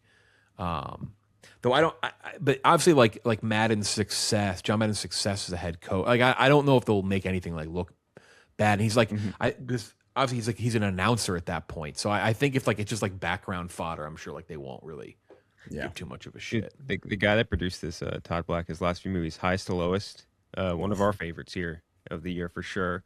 It Ends with Us, another one of our favorites of the year for sure. And The Threequalizer. The Threequalizer. Okay. Oh my god. Oh man, he did The Man from Toronto too. What a dog shit movie that was. Holy hell. And then like Being the Ricardos. This guy just has one of the weirdest filmographies I've ever seen. Holy shit. I just went to go pull up the trailer to look at something, and I got suggested a YouTube video that says table tennis commentator grills Marty Supreme. I'm gonna pass on that one. Finally get a movie about your fucking sport and you're gonna This is ridiculous. Come on, man. So yeah, those are the trailers. Not really a ton of movie news. It's Christmas week, so that's kind of normal. Smaller drop than Way of Water for Fire and Ash, though still tracking below Way of Water. But that movie is obviously going to make the money that people expect it to make. crazy small drop. Praise AWA. Yeah. 20% It was like drop. 30-ish% to 50-ish% for, but it is still tracking below Way of Water. But it is going to make a shitload of money. Doing $6 really million. well internationally, though. It Like, made more in yeah, its second week than Way of Water. Mm-hmm. Did Yeah. in its second week, which is insane. yeah. Marty Supreme beat the Bob Dylan. We mentioned that, but the one note on that, it did fall short of Wonka. Marty Supreme did not beat Wonka in terms of Christmas releases. But Timothy Chalamet's got like Christmas release city because then Dune next year is going to be Christmas. As of now, they claim they're not going to move with Avengers Doomsday as people, but we'll see on that. I can't imagine. Maybe they try to team up, and I don't know. I still can't imagine they don't move that movie. Though I do also think Warner Brothers probably has other things on their mind right now. They would have the imagine. IMAX screen, so why the fuck would they move? Right? Wait, what'd So you say? they would get they got the IMAX screens over. They have them, Avengers? yeah. According to the IMAX release, like their official release slate for next year. Was it filmed? Is Dune 3 filmed fully on IMAX cameras? I don't know if it's fully, but I would assume that they have probably. I mean, all these directors seem to be ramping up how much they use that camera. This is not fully shot fully in IMAX. This is according to that. Before we do our top directors, anything people have seen? Klemmer, I know you've seen Klemmer and Gooch. I know you both definitely saw two of the newer movies. I think Song Sung Blue and Is This Thing On? I have not seen this thing on yet. I know Gooch saw it. Yeah. Yeah, I saw this thing on. I liked it quite a bit. I mean, like Bradley Cooper is just he's a good filmmaker. He just is. Like this is much different from his last two outings. I actually kind of liked Maestro and then really, really loved A Star is Born. And this is his smallest movie. It's like shocking that he made it because it's so small. It's like almost an indie release, like something you'd see an early filmmaker make. Like it's very Noah Baumbach-y. Like, and that's not just because of Dern, but it really has that energy to it. I will say it's very funny that I think he cast Will Arnett in this role probably because he couldn't do it himself. He can't be like that good looking, that much of an A-list celebrity in this role. But then he does things with Will Arnett, like in terms of his like hair and makeup that just makes him look like Bradley Cooper I noticed that in a lot of the trailers and stuff. Like, like are they different or are they brothers? See or that? Yeah, he really made him look like Bradley Cooper. But I like that movie. Isn't Bradley Cooper's character's name like fucking like Balls fart or something? It's Balls. That's close. That's close. And he's really funny. I mean, like he's a great actor. I mean, he just shows up and he's just hilarious. So I like that. And then Song Sung Blue, Klemmer, you loved it. I like the first half of it, but the back, we are going to review it, and we will be reviewing it next week. I'm not spoiling anything. I'll hold back but my opinion. I will say go see it, but definitely go see it. Go see it. Yeah, that's out. That's easier to find. Is this thing on? For example, it's only at Cinemark by me, but that's not till next week. And then it's had my Alamo Draft House. It's had a fucking stand poster for 2 months. And I'm like, what do you advertise? I can't even order a ticket on your app. Like, where is this thing? It's only in 33 screens nationwide. That's crazy. I know. Maybe at one point they thought that they were gonna. I think at one point they really thought they were gonna push for it, and then decided not to. And probably the right decision. I don't see where it would get in, even though I did like it, and I think it's pretty good across the board, top to bottom. But I mean, they went with Rental Family, which I don't know if that was the right call. Yeah, if you're Searchlight, you pick Brent. Yeah, like, obviously they chose their horse, I guess. But like, I don't know. I like this a lot better than Rental Family. Like a lot better. Rental Family was the quietest movie I've ever seen in my life. Like there was no noise in Rental Family. I could hear the moving of every kernel in everyone's popcorn bowl in that fucking movie. It was the strangest thing. Kenjac, do you see anything new or anything you want to point out? I don't think anything crazy new. I fell off on Pluribus. It's kind of a bummer. I finished up Friendship. I finally got to it after Friendship. Chair Company, because I missed it during my honeymoon.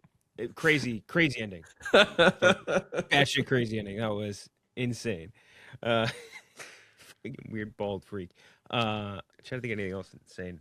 Not the nuts. I don't think. Have you started Fallout? I watched the first 2 Fallout episodes. Yes, the first episode, not the second episode. First episode. I love the first episode. Good table setter for the season. I thought new character. I forgot how much I liked that show. But again, it's like they haven't. Like, I didn't even think I saw promotion during the football game for it.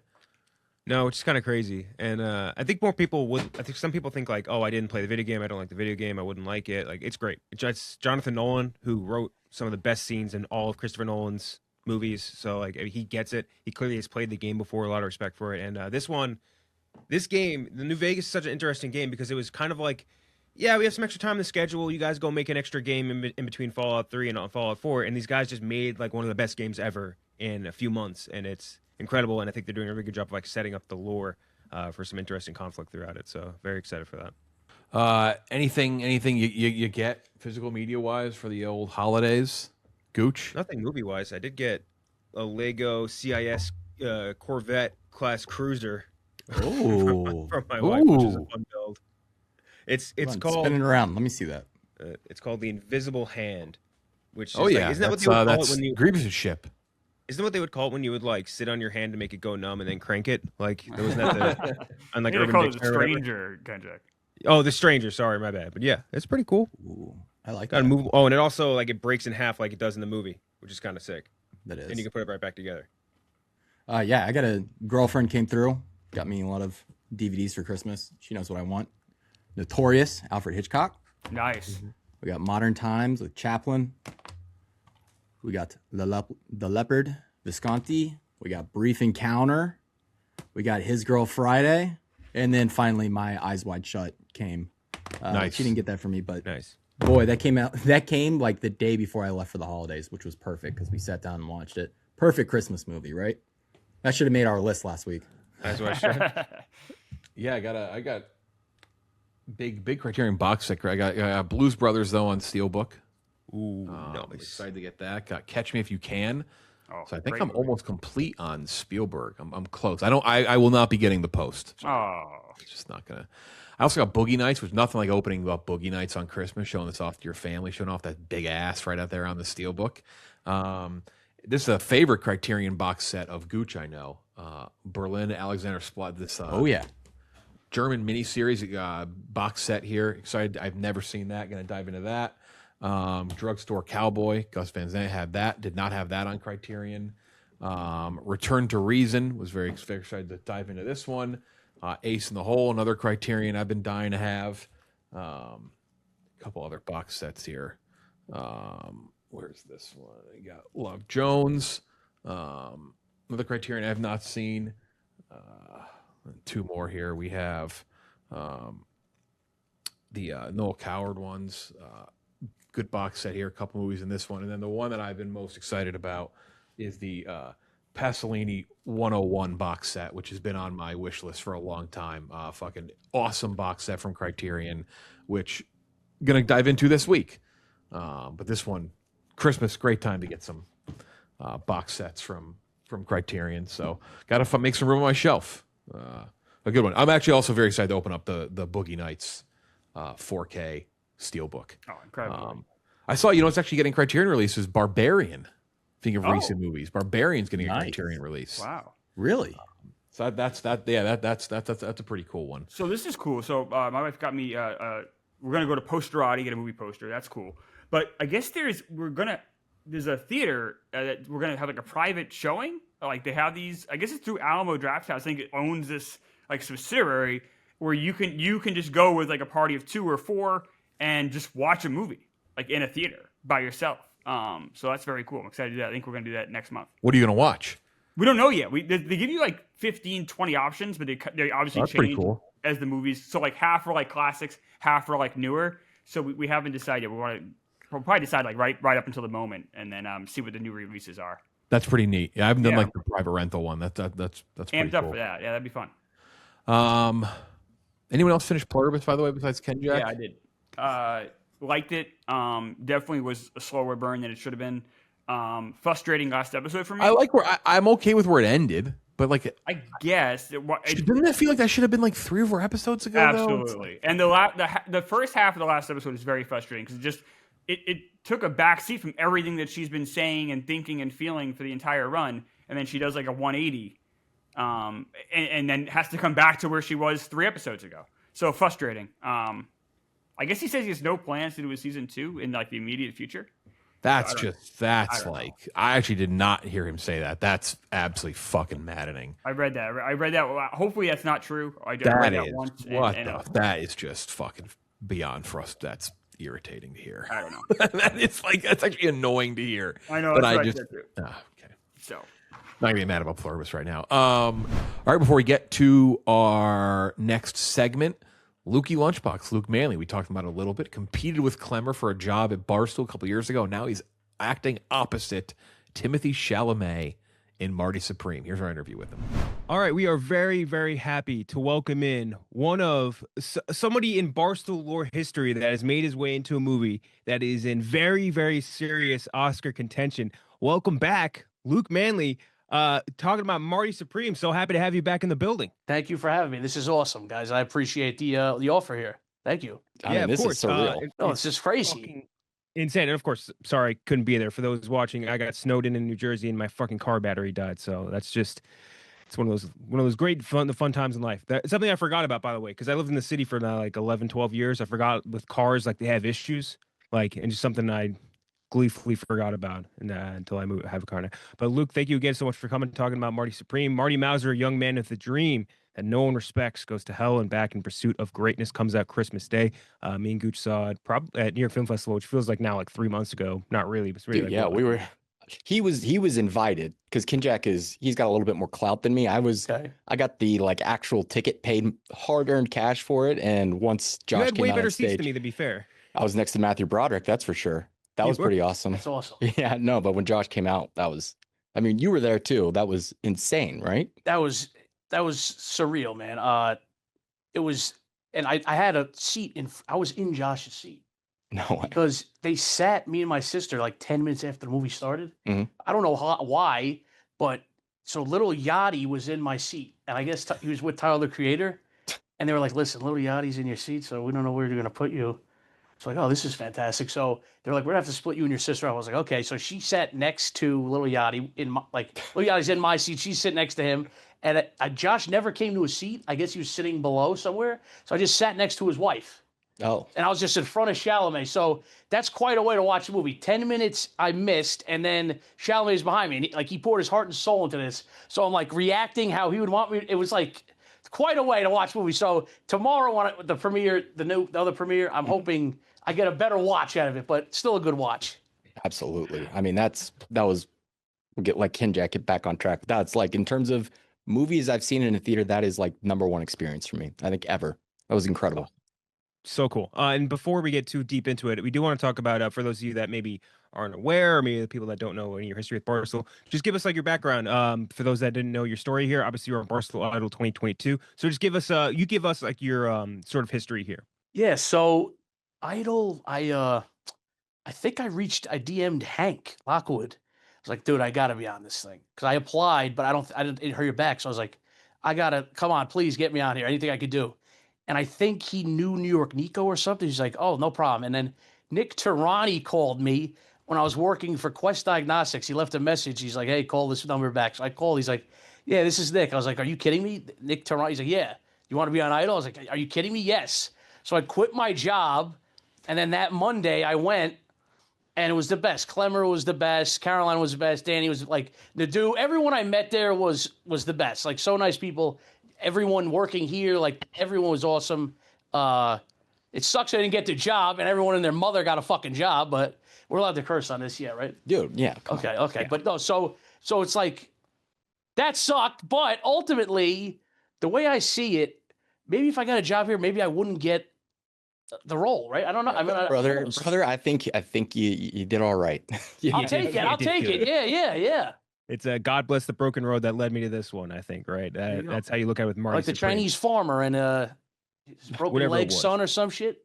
Exactly, and Marty Supreme, I mean, man, it's all anyone can talk about right now as far as like movie award season, all that stuff. So just tell us, very simple, how'd you get the job? So I don't know if you guys are familiar with Side Talk. Oh, yeah. Bing bong. So I was on there when Trae Young beat the balls off the Knicks in the playoffs. And I was hammered. I was drinking tequila at Mustang Harry's, shout out. Oh, yeah. And I was bombed off my fat ass. And so we're partying still. We're like, fuck Trae Young. And I grabbed the mic and said the most outlandish thing I could think of. I said, Trae Young looks like my dad's dick. And then everyone behind the camera was like, what? And I was like, not that I ever saw it, but it looks like shit. And they're like, okay. And that went viral on Instagram and Twitter. And I saw it and I was petrified. I was like, this is insanity. It was a drunk, stupid thing. I was like, did this just ruin my life here? Like I felt awful about it. And needless to say, Josh is a huge Knick fan. He saw it on Twitter. He saw my name was Patrick Ewing. And he's like, I want that guy in my movie. And Jennifer Fendetti, the casting director, DM'd me, and the rest is history. I auditioned, and I can't believe I got it. It was such a cool auditioning process. Like, she brings you in and just interviewed me about my whole life, like what my dad does for a living, like about how bad the Jets are, like whatever, like everything. And she's so cool and down to earth and awesome human. And then she was like, all right, I'm going to bring 2 actors in now. And we just improv'd, and she was like, all right, you cannot give these people your key. They're going to ask for your dad's keys, but you can't give it to them for a car. I was like, okay. Right away, I gave him the keys. I was like, I'm sorry. Yeah. Like, she's like, no, by no circumstance can you do it. I was like, okay. And I just blacked out, and I beat bopping and scatted, like George Costanza would say, and I got the role. Like, they were like, wow, that was amazing. And Josh saw the video, and he was like, dude, that's perfect for Dion. So that's how I got it. Even just giving the keys away, that is kind of like perfect for the. Oh no, like, I guess you know what I mean? Yeah. I don't want to spoil anything, but like, yeah, no, I feel like the Safdies do, and Josh particularly in this whole run, like they really put actors in a position to succeed. Like, you know, they don't ask you to stray too far, too much from like who you are and like where you feel comfortable. Yeah, and you didn't have to play anyone in basketball to win the part either, which is kind of a plus versus Idol, right? Oh my God. Oh, good call. Yeah, man. You kidding me? Yak basketball. We calling that basketball now? I can't believe I got it though before everyone. I got a third to last, but I still got it. Oh my God. Yeah. So when you get cast, how were you allowed to speak about it afterwards? And like, if you weren't, like, how hard is that to keep under wraps? Like, I would be telling everyone. So I didn't know. I basically just told like my close buddies and my family that I got the role. And then I forgot who. I guess this was after the movie, like after the trailer came out. Jeff reached out to me. Yeah. And I told him how I got it. And I didn't know I wasn't supposed to. They were like, oh, it's all right. I guess you could, it's fine. But But yeah, no, I sang like I didn't put it on like my Instagrams, but I told like my buddies and my close friends that I got it. I mean, when that first trailer came out, you're like the star of the trailer. I mean, like it was like holy shit. I cried like a jerk off, but I saw it and I was like, oh my god, because I was scared I was gonna wind up on the cutting room floor. You know what I mean? So I was like, I'm in scenes, but I don't know. You know who? You never know with this shit. And I watched it. They sent it at like 8 p.m. on a random night, like before it was out. And then I was showing my brother, and we were crying. We're like, dude, this is awesome. I'm back, baby. Like, it was cool as shit seeing that. Surreal, you know, especially because it ends. And then so I was like, oh, I didn't fucking make it. You kidding me? And then it hits. I'm like, oh, wow. Dude. With the last line, like, that was awesome.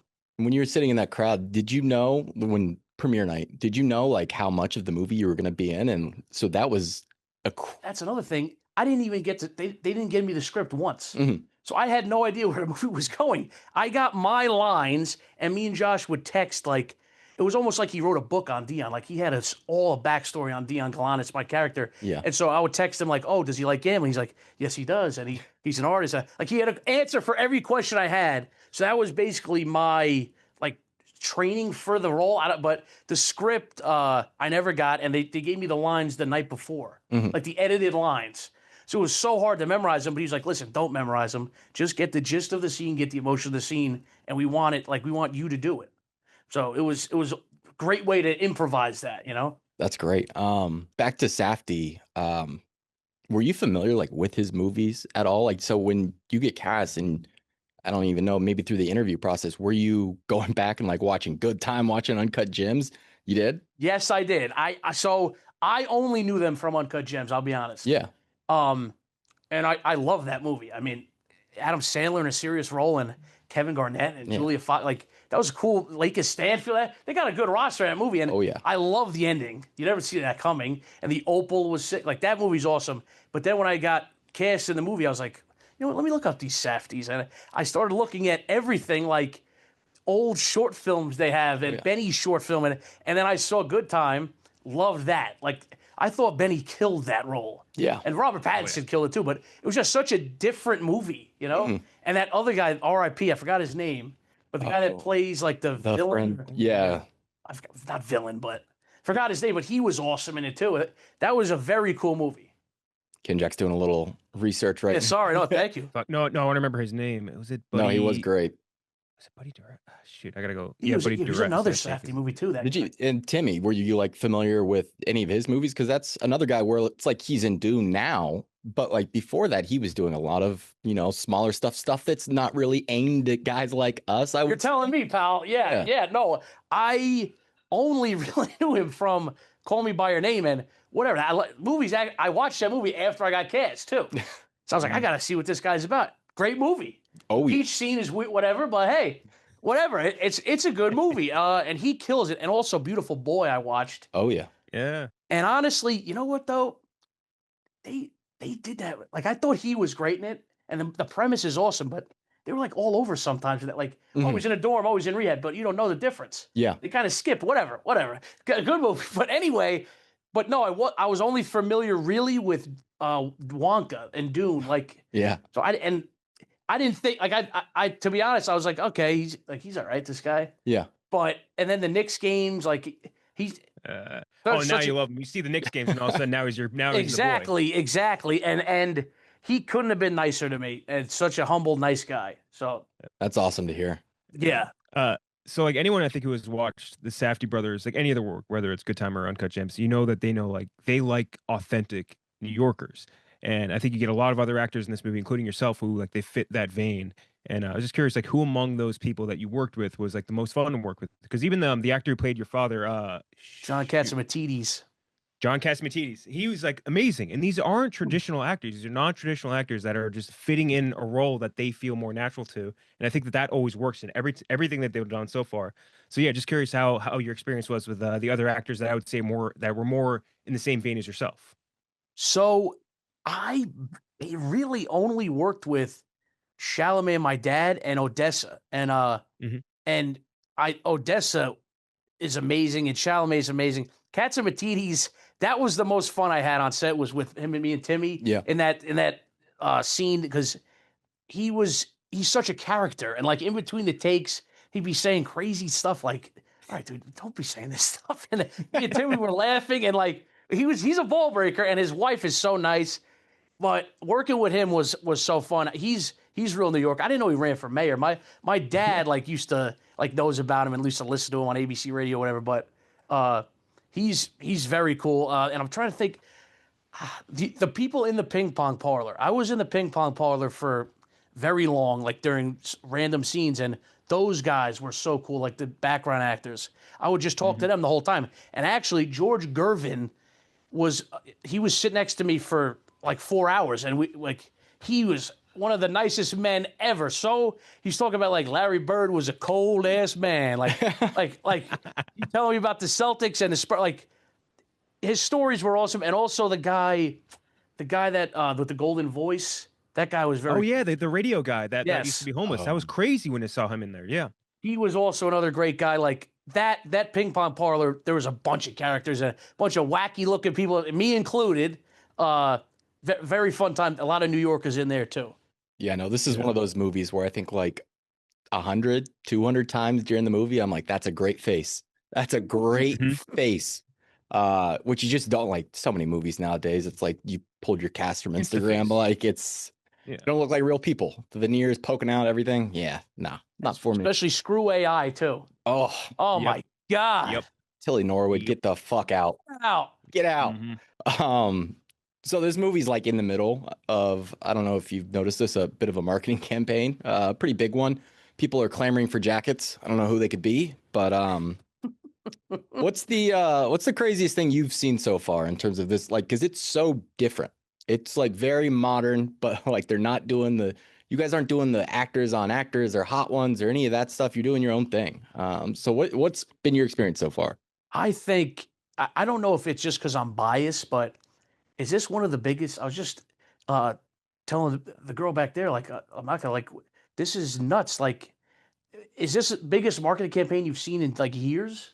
It feels like the most effective. Like, you know what I mean? Like they're not throwing money at like Super Bowl ads or like ads in the middle of especially for a non-IP. You know what I mean? Yeah. For like a non-block tentpole blockbuster, big IP thing, for like an original movie, for like especially for like a Safdie Brothers thing, it's crazy. Like they got a big orange blimp going over Memphis. Like what the hell? That has been crazy. Yes. Oh man. And I just saw the ping pong bucket. They got a bucket now, the ping pong ball. That's pretty good. Dude, I need this stuff. I gotta talk to them. Yeah, you do. Check your random stuff that they're making, and it's like, and it's popping off on Twitter. It's like, it's pretty good. I mean, yeah, no, I'm like the like consumer 101 right now. Like they've got me in a stranglehold. I'm at the Lincoln Square asking, like begging for the ping pong ball. Like it's bad. Wheaties It's box, bad. dude. Yeah. Both the Safdie Brothers. Do you remember even with Smashing Machine? Like they gave us, I still have one of them over here. Like this, gave us like that cool ass poster. They gave us like the Nautica sweater. Like I mean, these guys just got it down. They got good marketing campaigns down. Yeah, the Safdies know what they're doing here. I think A24 is just great at, right? Yeah, no, Yeah. you guys are heating up towards like an Academy. I don't want to get ahead of it because the movie's not out, and I just want people to see it first. But you guys are heating up towards an Academy Award run. What would it be like if the first movie you're ever in just sweeps?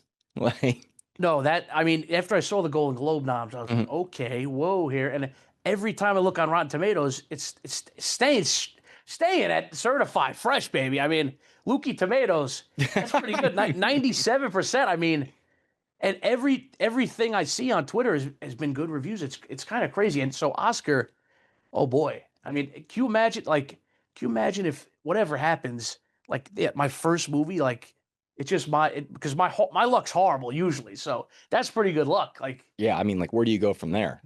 exactly. You got to get the EGOT at that point. You got to go for the Emmy, the Grammy. We'll get you a Tony somehow. Get me a Tony. I think you become a good luck charm after that. Like if I was in a director looking for some, like, I'm like, okay, who would I want to fill out this part? I'm like, oh, maybe the guy who just went 1 for 1, like make you like my Robert Horry or Steve Kerr or whatever. Like I want you to be on my championship squad right now. Big shot, Bob. I'll take that. Yeah. Yeah. So the Chalamet effect you touched on a little bit earlier. I don't think there's anyone hotter in the streets right now, like on top of the world name. It's crazy. White boy of the year, baby. Yeah. Yeah. What was your experience with him like? Awesome. The first experience we had was a camera test. I think they call it, like, Yeah. before shooting everything. and we talked about everything from Chipotle, from the Knicks, from Dune, from Josh Brolin, from the Goonies, to everything. And he's just it's just true. He's just a bro's bro. Such a nice guy. He's a normal guy. Like at the after party, we wrapped. We were talking about Call of Duty and the Knicks and taking shots. And all of his buddies look like us. Like they look like they don't. You know what I mean? They look like they're out of Vogue. Like look like they wear a Yankee hat. They look normal ass guys you grab a beer with. It's like this guy's awesome. So that's solidified. Like this guy's a real guy. And just being on set with him. He was like John Stockton. I was like, Malone, like if I fumbled something or something, he'd be like, oh, but what about your, like, he would make me say the line. Like he's that good. He knew everything back to front. And I literally told, like, there's a scene in the movie where I'm literally staring at him in Odessa. Like, I don't know if you guys remember that. I'm literally, like, my character's staring at them. And I'm just watching them argue, like, these are amazing actors. Like, I got a front row seat to amazing actors here. Like, this is, and I think I told them, and they're like, oh, thank you. Like he was very humble. Like, and she was like, oh, thanks. Like, it was just insane to see, like, I'm a part of this. It's like a professional. It's like me playing basketball with Brunson. Like, yeah, I'm acting with these professional actors. Like, where do I get the balls to be doing this? So that was cool. And he just very humble and helping me anything with everything. And a pleasure to work with. God bless that guy. My big takeaway from that, Lukey Lunchbox, is just like Karl Malone. I'm making sure that is the big thing. Oh God. That's the comp you want. Oof. Yeah, so you guys get to talk a lot of Knicks because obviously, like, I know that was my biggest takeaway from you, even from Idol. Was like, oh, that's the Knicks guy. I mean, Patrick Ewing is just fucking incredible. Like that's perfect. Would you come up with that handle? A long time. I forgot when I made my Twitter, but it was around. It was early days of Twitter. Me in 7th grade, just writing that down, and then fucking 10 years later, just reaping the benefits of it. That's crazy. Yeah. And it's nuts. Big Cat shouted me out in like a stool scenes. So I edited into one of my like things on Instagram. He says, and Luke's fucking Twitter name is Patrick Ewing. You couldn't tell us that. Like, so no, I mean, I remember that. He was like, why would you not lead with that? Yes. But yeah, no. So Chalamet, big ball. I mean, like obviously, there's that old picture of him with Landry Fields, and yeah, I mean, in Penn Station, right? Jared Jeffries Grand Central. But is he staying up to date, like on his Knicks knowledge? Yes, you know what I mean. Like middle school, you watch it. That's probably like when you're the most, and then sometimes you go through phases where you kind of fall off. And he's been doing movie after movie, so he's locked in. So I'll be completely honest with you guys. I'm not locked in on the Knicks this year. I've been a dick. I've been locked in on fantasy football. I'm in 5 leagues like a jerk off. So that's been on my mind. The Knicks, I'm still in, but I'm not as much in as I should be. Yeah. Especially they're in the NBA Cup. They're playing the Spurs tomorrow for the Cup, right? Dude, I think. Dude, I don't start watching the NBA until like. Oh, fair enough. No. Like February is when I'm like, oh, how the standings looking. But he's very in, and Josh is very in. Like every time, like they would bring up news and like they were in, and I think that's when the Randall DiVincenzo trade happened. Like we were involved in that, and like, yeah, they're very in. They're very big fans. Oh yeah. That's so awesome to hear, honestly, because so many actors, you know what I mean? Like so many actors will act like it. You know, you see them, especially at the Knicks games. You see them, and knowing that he's in there just like locked up, like screaming his fucking head off. Yeah. No, I respect that. What's something about Chalamet that might surprise people? I guess he's funnier than I thought he would be. I mean, I don't know. You think A-list guy, right? Like you automatically you don't think he's funny, right? I mean, you think like Leonardo DiCaprio's funny? No, right? No. Probably a nice guy, whatever. But you wouldn't think he's funny. Like I thought that about Chalamet. I don't think he's funny, but he's funny. He's got quips to him. Yeah. Man, dude was doing like Xbox 360 controller reviews. I was about to say that's yeah. He showed me actually the first scene we did. He showed me that video. Like, oh, you ever see this shit? And he spray painted controllers to try and sell them online. Oh my god, that's how you know he's broke. Because you can go. He's got a filmography. He can just dip through like so many movies. He's like, look at this fucking Xbox mod video I did. Yeah, dude, check out my MLG highlights. Before he wants to show you, call me by your name. He's like, yeah, let me show you my YouTube page. We want to do something with you. We do with all of our actors, but we just call it like a 6-pack, simple 6 questions. First one being, if you could work with any one of the following New York City directors next, which one would you pick? Scorsese. First being Spike Lee, be the obvious number one. Wait, who'd you say? You just before you even started listing them off, you just go Scorsese. Is he on there? Scorsese was number 2. And then number 3, and this is kind of a curveball, but Mel Brooks. Mel Brooks, one of the all-time great comedic directors of all time. Blazing Saddles is one of my favorites, and Mel Brooks in like the Curb Your Enthusiasm scenes. He's great, man. He's great. Spike Lee's also great. I mean, come on, any of them are great, but Scorsese, just because is it Scorsese, whatever the hell it is. You know what? Like, there's a video the other day, his daughter Fran put up, and she's like, I was 19 years old when I figured out how to say my last name. Okay, do not feel bad. Yeah. But no, him without a doubt, because Goodfellas, I mean, I know every line of that movie. That movie's the best movie of all time. I watch it. If it's on TV, I cannot not watch it. So him, without a doubt. I mean, that'd be, and I feel like he's a good guy. Oh, yeah. Oh, no, yeah. my grandpa Right? was in that. He was at Nicky Eyes in Goodfellas. Oh, shit. I think I heard that. Yeah. Wait, so the guy with the glasses is your, what'd you say he is? He's like, he was technically, he passed away kind of recently. Sorry. Oh, no worries. He was technically, I guess, my step grandpa because he married my grandma when I was like a little kid. But yeah, wow. so we just call him grandpa. Yeah, it was crazy. I remember the That's first cool time as I shit. learned that was way after that. My mom was like, "Oh yeah, like Papa John was in Goodfellas." I'm like, "What?" Like, what? And he's like, yeah, go watch it. And I watched it, and I was like, I think like 13, 14. And I was like, this Wow. with insane movies and that? It was crazy. But yeah, that's I like that. Scorsese is an obvious gotta be. All right, I'll give you 3 more names to pick between, but this time we're going to talk some ping pong. 3 different athletes. We have Marty Mauser, we have Forrest Gump, and then we have Randy Daytona from Balls of Fury. Have you seen that movie? Yes, I have, but I think the first and last time I saw it was in the theater. So when did that come out? I mean, 2010, 20... I would guess earlier, even 2006? Even earlier? Good Lord. But between those 3, who would you take to, like, if they did like a little round robin tourney? Oh, like Coming on to top. win? Yeah. Oh, yeah. You have to go Gump there, no? Gump, he's just automatic. Wasn't Gump literally automatic, right? Yeah. I mean, he was like playing for the U.S., like actually. No offense. Mauser's great. I mean, he's got the ambition, but Forrest got the juice, you know? Or Forrest had He was an all-pro running back at Alabama. Like he Yeah, Vietnam vet. generational athlete. Yeah, he's got it all. Sorry, and Marty, I think if you beat the best ping pong player from China, which has like 20 million times the population of Japan, I think that's more impressive than Marty That's Mauser. true. good call. Yeah, You got to go with Forrest. Who are your personal top 5 New Yorkers? Or even just top 3. Yeah, top 3 might be easier. Let's do that. 3 off the dome. Gotta go. Larry David. Great pick. I don't know if I mean not in any order. Don Rickles. Oh, Yeah. Oh yeah. Man, if he was still alive, he'd be such a great fit in Marty Supreme too. He'd be great fit in everything, but man, he would have been good. Damn, this is tough. Carmelo Anthony. Yeah. No, I mean, you were talking about an iconic New Yorker. The I'm Coming Home might be the most important piece of New York cinema.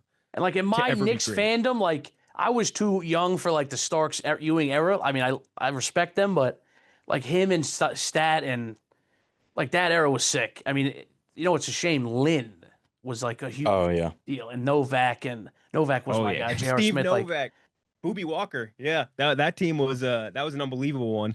yeah, I had to throw an athlete in there. So, and I know Melo's from New York, right? So, Oh, yeah. I was gonna say Jeter. He's not from New York though. Nah, he's from Michigan. Yeah, Michigan, Kalamazoo. Right? Kalamazoo. Yeah. What do you got? Who do you got?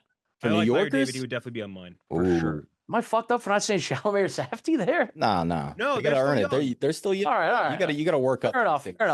I think they'd agree Melo's. Yeah, All right. they wouldn't put themselves there. So Don Rickles is kind of nuts, but I love Donnie. And Nuts. Rodney Dangerfield's up there too. I don't know. This is tough. that's valid. No, Larry David's a great pick, he's gotta especially be with up. like the Seinfeld effect. Like that's like just iconic. Scorsese up there for sure. But like I'm trying to think of like definitive New Yorkers. So Eric Adams is number 1 for sure. Number 1 New Yorker. Clearly. Did you Curtis see that video Sliwa- he put up? There's white stuff coming. Better watch out. He's like, what? Quote machine. That's all he does. He's funny as Oh hell. my god. He's fucking an absolutely insane person. Yeah. Pivoting. So if you could pick one Barstool employee in this office to end up in a Safdie movie, which one? Who are you going with? Christopher Klemmer. Yeah, that'd be mine too. Without a doubt. He's got the look. That's a great pick. And he's a good dude. And I think he'd kill a role. He's such a unique human being that's like impossible. I get more questions working here about Chris Klemmer than any other, maybe Frank the Tank, but any other employee I work with. Chris Klemmer, they're like, people are just like, what is his deal? What's going on there? Man, you want to talk about a real face? That is a real face. A face, a voice. That would fit. Oh yeah. I think he'd fit in any era like that Safdie's put him in. I think they'd get a true. good role out of him. I know they would. He can fit a lot of places. He is practically two-dimensional. You could put him anywhere you want. This or that sort of one. Would you rather have an Oscar win for yourself in the future, or let's say I'm not even going to limit it to Knicks. Let's just say the New York championship of your choice. Damn. That's tough, but I think I have to go with a Jets championship. Jets, yeah, that is the one. I would say the gem, right? That has to be like the most coveted one at this point. Because the Knicks, I feel like the Knicks are close to it, so I wouldn't have to like wish for. You know what I mean? Yeah. The Jets, not close. They'll never be close. They are brutal. They suck my ass. I hate them, but I love them, and that would be awesome if they went like. That would be. I would cry if that happened. I mean, you're preaching to two people who root for also dog shit franchises, and I'm a Bengals fan, and he's a Chargers fan. Yeah. So he's actually like kind of in a good spot, but still the history is not on his side. Look, I'm just gonna say right now, I've seen it. I've seen chatter about Burrow to the Jets at some point soon. I've seen it. That's all I'm saying. I would love it. You can have that piece of glass. Whoa! But honestly, I respect the Bengals. Yeah. Chase spitting on a guy though. I didn't like that. I didn't like that for crazy. And then final question. You brought up White Boy of the Year earlier. Timothée Chalamet won it last year. He's probably gonna be back in the running next year. But if he doesn't win it, who are you taking? Oh man. Oh, that's tough. It's really hard, right? Shane Gillis? He's always up there. He's definitely up near the top. Just trying. Chet Hanks. Even Chenzo. Ooh, Chet Hayes. They should just name it the Chet Hanks Award. Yeah, right. Because didn't he make that up? He did. White Boy Summer, right? Wasn't that his thing? It was. That is his with a title track. Yeah. Also, it's actually not bad. Yeah, it was. Fuck, that is up there. I guess him. Yeah, right. Yeah. I don't actually know what he's been up to lately.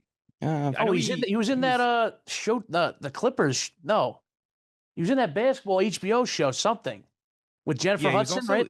He was also in Atlanta, and he was amazing in Atlanta. I didn't realize he was in that. Yeah, I would take that he's like the best out of the Hanks children in terms of acting, even though he does the least amount of work. It just there's something je ne sais quoi to acting. He's got the juice. Yeah. This has been great. Start speaking patois, like it works. I don't know why. Exactly. Not many people can do it like that. But yeah, that's our 6-pack. Thank you again so much, Luke, for stopping by. I mean, this is kidding me, man. I'm sorry if I sucked here. I was pretty nervous here, but this is one of our best interviews yet. Oh, get out of here! No, thanks for having me. This was awesome. No, this is cool. I mean, it's amazing having you back in the building. I cannot tell you how exciting it is when we watch that trailer and then we just see you pop up at the end and we're like, no fucking way. Also, I got to shout out you guys. Thank you for all, I've watched the show and seen your tweets. Thank you for shouting me out and stuff. You know, I mean, it's all movie out. 100% genuine. This movie is incredible. Luke is incredible in the movie. Timmy's incredible. You got to go see it. You know the line, Marty Supreme, Christmas Day. Dream big.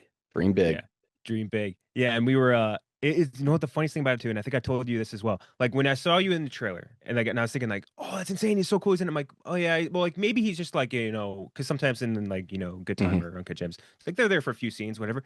You are a legit player in this movie, and you are amazing. You are an incredibly great actor, working against again a mammoth actor right now, one of the biggest working names in the world, and it's incredible to watch. Could not be more excited for you and what you got coming up in your future as well, Luke. I mean, it's been amazing. Thanks so much for saying that, man. Seriously, thanks a lot. Thank you guys. Welcome. We appreciate you coming. Appreciate you coming again, Marty Supreme. Christmas Day, dream big. You got a ping pong ball to sign, I think, right, Gooch? Oh yeah, we'll get that. I brought a ping. Oh shit! I wasn't kidding when I said I went to the AMC Lincoln Square and your character. You hold that up towards the camera, man. Yeah. I mean, that was your design. Marty Supreme, Christmas Day, baby. Orange spheres. Yeah. Thanks again, Lukey. We'll see you on the big screen Christmas Day. Let's go. Thank you, brothers. I love you. Thank you. There we go. Top 10 movies. top 10 directors of the last 10 years. I think there's some really obvious ones, and then there's some interesting ones as well. So I want to go through a couple people at the end here who, like, because of a couple movies, had to not get put on my list, because it's like, wow, you had a good thing going, and then you released XXX movie or whatever that is. I would love to hear your guys' like thought process before we get into this, like on how like you rank it, like, because are you thinking my big rule was you have to have at least 2 movies, like, okay, which I think is pretty easy for most people, but like you have to have at least 2, and even only 2 kind of rules you out to me. I think there's too many people that have at least 3 or more. 2 was like, I'm going to say one that I'm not going to put on my list, who I think was elite, and it's probably unfair because he also did a miniseries which was really good, and that's Barry Jenkins. Like, Barry Jenkins did Moonlight, If Beale Street Could Talk. He did Underground Railroad, but that doesn't. I think we're doing movies here, but like that's tough. Like I don't think I'm going to pick Barry Jenkins because he only has 2 on there, but like he is right up there with some of, like, he released 2 incredible movies. He also did Lion King, which wasn't great though. That's true. That is true. He did technically do 3. You're right. I actually did completely forget about Mufasa. But anyway, Kenjac is up first. I was quality over quantity, by the way, so I went a little different than Jeff. So, yeah, I mean, it's a mix. So I definitely but I guess my thing is, if you release like 2 really, really good movies, but someone else released 4 and 3, like I don't know. So we'll see. We'll see what I'm picking, because my picks might get taken. Kenjac, who is number 1 director last 10 years for you? I think for me, it has to be a combination of both, where it's going to be, if you have quality and quantity, you're at the top. And for other people, after that, it goes more qualitatively than it does quantitatively. But for sure, I think you need 2. I would say not 2 total movies, but 2 good movies to be on the list, at least for me. And for me, it's Denny. I mean, Denny's number 1. It has to be Denny number 1. There's only one other guy that you could even consider, and he, I assume, is going to go next. But yeah, I mean, Denny, Arrival, excellent, exceptional movie. Blade Runner 2049, one of the best sequels ever made, in my opinion. And then Dune 1 and Dune 2. I mean, and that is an insane run. And Denny's never missed, to be clear. Like, he's never made a bad movie ever. And neither has the other guy we're going to talk about. But like, Denny, I think, is the number 1 for me, because these are 3, obviously, I would say movies all in the same-ish genre, but all done in such, I think, like, kind of radically different ways, and with radically different expectations. And I think that they were all incredible in their own ways, especially to go from like Arrival, which is like original Blade Runner, then you're adapting off of another work which is like iconic to the genre of sci-fi. But then Dune 1 and Dune 2, where you're adapting 2 of the or like the most dense tome of a sci-fi and saga that there is, which has already been tried once and failed miserably with another very good director. And you manage to make it digestible, good. You launch the careers of like multiple great stars, and you enforce it for other great ones, like guys like Bardem and Brolin, whatever. It's exceptional. All 3 are great. He's one of the best, or I think I would say he has the singular best eye for sci-fi in the world, and he puts it on display every time he makes a movie. So got to be Denny. Yeah, he'd be my number 1. I averaged out all the ratings, and if I sorted by rating, he was 1. His average for me is 96.3. He's released 4 movies in the last 10 years. Fucking That's monster, unbelievable. It's just, yeah. I mean, obviously, I mean, we're very high on. I mean, Blade Runner 2049 is one of my 100s out of 100. Arrival is his worst movie to me in the last 10 years. That's crazy. And like, I'm pumped for Dune 3, and then I'll be pumped to see whatever the fuck he does after that too. It's like, let's go, like, what is his next thing that he swings on? Also, he is. I love talking about this. I think we talked about this recently, maybe with Frankenstein. I love when people talk about passion projects, and they use the term passion project as almost like an excuse when something's like not good. They're like, oh yeah, but like it was a passion project. Well, guess what? Dune was a fucking passion project for Denis Villeneuve. So I don't like. You can make passion projects that are also elite movies. So 2 for me. I was gonna say also, I'm glad Denny's here, because there's a narrative forming around him, and it has been forming for like ever since he started the Dune movies, more or less. But it's the same thing that happened to Nolan, where he's just getting written off as like the bro film director. And I think he's just so much more than that. Oh, like, yeah. So much more than that. And the fact that people are just like, he makes movies for guys in their 20s and 30s who like sci-fi. Like, I don't know, man. They're really fucking good. They're really fucking great sci-fi movies, if you give them a chance. Mm-hmm. Yeah, I would like to see him do something like Sicario. He's doing Bond. Right. He's doing Bond. Or Prisoners, right? You're right. Duh. Yeah, I forgot he's doing Bond. He's like, he has other things he's done that are also. You want to talk about a way to say how good he is? Think about the things that he's done, and then the sequels or spin-offs that don't involve him after that are huge drop-offs. Sicario, he didn't do the second Sicario. It is, even if you like that one, it is a huge drop-off from the first. Think about the Dune series on HBO Max. Oh my God. Holy shit. Brutal. Like, whoa, you want to talk about like knowing the exact biggest difference between like oh my God. Arrival also is not a bro sci-fi movie. No, not at it's all. like meditation. No, I think that's a crazy take. He was on my top 10 list, not as high as you guys, but he's still there. I like the Dune movies a lot, and I think Arrival is borderline great. And then you even go back further than that. Prisoners is very good. Sicario is very good. So like he's a brilliant director. Incendies. Yeah, Incendies, yep. I like Enemy. that. And Blade Runner 2049 is like, Yeah. Jesus Christ. 2 is tough for me. So I actually don't think it's as clear cut. And that is because there is a technicality here that I do think may need to be discussed. And I haven't decided who I'm going to pick, but Josh Safdie, can you say Josh Safdie and include all 3? I think so. I did. I think did you the have to be list. allowed He's on my to, right? list. So I'm not going to pick him though. I'm going to pick Christopher Nolan though, just because Oppenheimer bumps him over. And I'm not a Tenet hater. I actually kind of like Tenet. It's grown on me. But even if you didn't have Tenet, Dunkirk is fucking elite to me. But Oppenheimer's Oppenheimer. Like, Yeah. It's like he is in his own class and kind of always will be. And he's reached that level too now where his other things were obviously always big, but like now he's releasing movies. Like the fact that he released Oppenheimer, and obviously there was a Barbenheimer effect to it as well, but like the fact that he made that movie and that movie made what it made and did what it did and what it was about. And like he is a master and can do things that a marketing genius as well. He gets the love. I don't want to make it sound like he's underrated or underhyped, but like he should get as much like marketing hype as like James Cameron does as well. Like he is a fucking genius in that sense. Like he knows how to move the needle in ways for things that are not maybe as always palatable or easy to digest, but then can also do things like The Dark Knight, and can do, these big epics, or he's crazy. Christopher Nolan. And all those movies make money too. He's like if Denny's movies had made money. Right. That's the other thing too. Yep. Like he rakes in the dollars. So Christopher Nolan, number 2 for me. A tough 2 because I will see where Safdie lands, but like technically, if I just sort of pick based on average, Safdie's movies are a tick above. But I also need it's weird because like he didn't do the other 2 on his own, but like he did this one on his own, and like it kind of looks like all the other. I don't know. It's kind of a weird technicality. I assume Safdie will be picked at some point. Gooch, number 3. Also, just quickly, because I saw this question yesterday on Twitter. Nolan, I think, is very clearly like the number 1 in terms of like name brand, at least domestically, in terms of name brand directors. Like you attach Christopher Nolan's The Odyssey, like Nolan's Oppenheimer. Who is number 2? Who is number 2 right now for like? I think Spielberg will be. I think it's still sure. Spielberg has been bombing for years. Yeah, that's true. Are we talking just box like Scorsese has Another guy. Scorsese's name on something. I think that means something. Well, I mean, like, there's one. Well, there's one clear one, and that's he's just not making fucking movies, and that's Tarantino. Yeah, That's where the Tarantino thing gets weird. Is like Tarantino, Yeah, no, Tarantino. I didn't think about that, but that would be the answer. I'd say Jordan Peele too.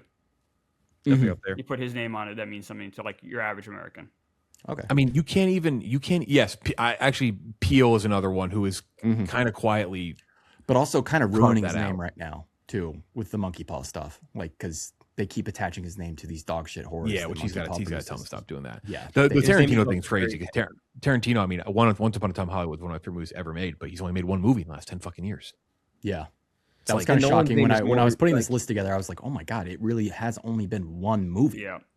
Yeah. Now his But Nolan- 2015 to 2006, like he is dynamite, but like it is still like it's like what the fuck, it's like crazy. Yeah. Number 3, who do you got, Gooch? Number 3 for me has the best movie of the year for me, and that's Paul Thomas Anderson. He has Phantom Thread, Licorice Pizza, which I think will lose some people. here, but I Lose me. I Doesn't really lose me. yeah, it doesn't lose me at all.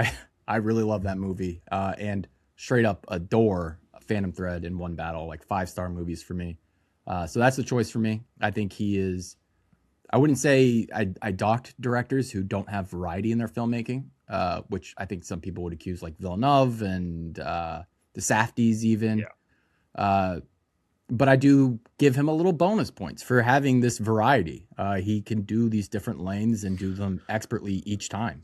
No, it's number one on my list. His ability to kind of, and again, like him doing, that's why I love that he did One Battle in like a modern day setting, is he can kind of do. He's a chameleon. He can kind of do any type of movie. It's pretty crazy. It's like it's wildly impressive, and I hope we don't wait too long for his for his next one. And I'm not even like I'm a Phantom Thread respecter, not a lover. Like I don't, but that's just not my type of shit. But I love Licorice Pizza. I had a great time with that.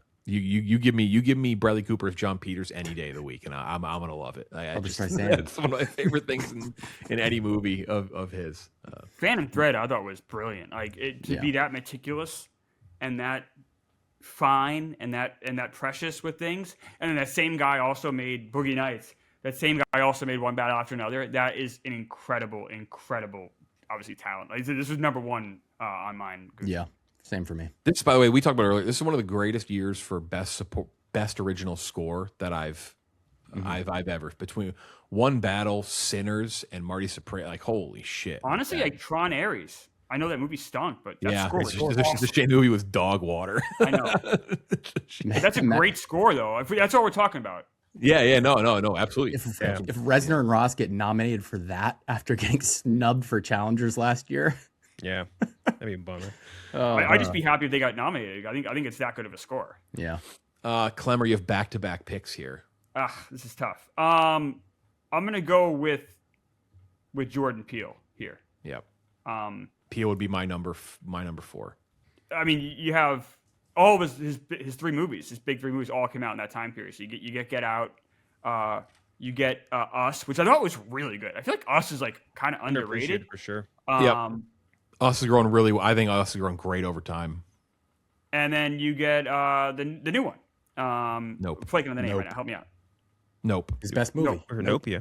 So I know like Jeff and Kirk love Nope. You guys, I think have, Nope's like, elite. Yeah. I think it's really good. I don't have it quite elite. I think if the B story was the primary story, then I would have been all about it. But it's still a really entertaining movie, a really good movie. So it's like, for me, my opinion, like that's 3 for 3 with probably a home run, a double, and a triple, or maybe or maybe even 2 triples. Like that's a hell of a thing. And also the box office, what he's able to do with those from a public perspective. And then on top of it, I think everyone's eagerly awaiting his new project. You guys made a good point. Like, hey, you got to stop attaching to like him these like horrible movies. Yeah, seriously. But like, I think everyone's eagerly awaiting the next Jordan Peele movie. I know I am. So that's my number 4. Yeah, that movie is like I don't like there's some deep messaging in that No movie that I think it's just genius. But even like one way or the other, like it is like to release those 3 movies kind of like bang bang bang. Like I'm excited for him to come back, but it's like, hey, maybe he's gonna do that again. Maybe he's gonna just rip out like kind of 3 in a row, like in like a short time period. And he's it's kind of crazy that how quickly he became kind of a name brand to his movies too, where it's like, oh, people are going to be seated for like that's pretty damn impressive.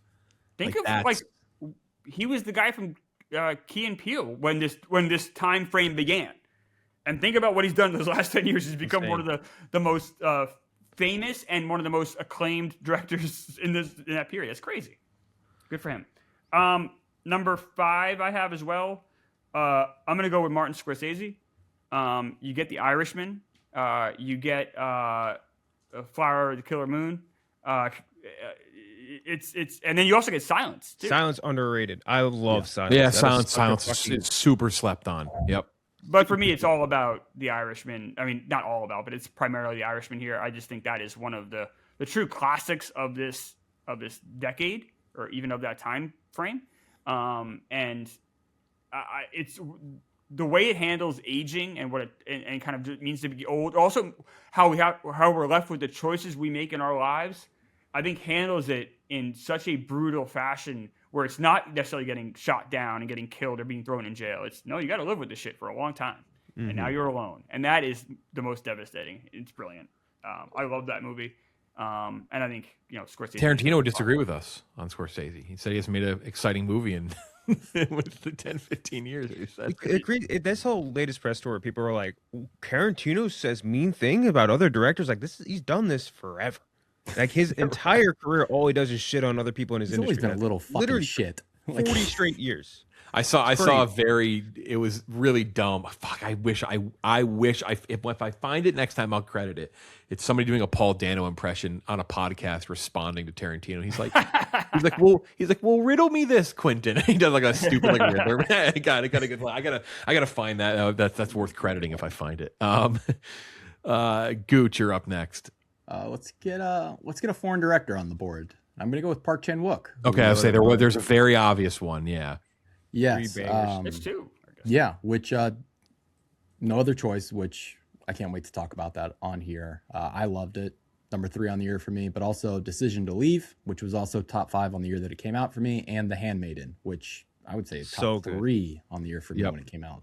One of the best of the decade in the 2010s. Just all 3 bangers, and a filmmaker who just seems completely in control of his craft. Like it feels like he does not need to grow anymore.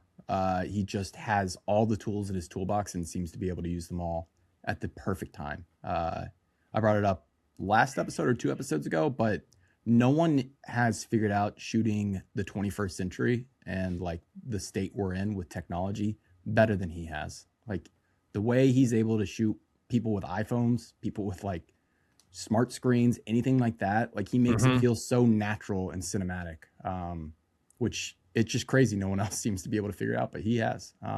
And the stories are amazing, and the performances are great and funny, and the movies are wildly entertaining and thoughtful. So yeah, Park Chan-wook, get him on the board. Number 6. Yep, he's right up there for me. Would have been my number, I believe.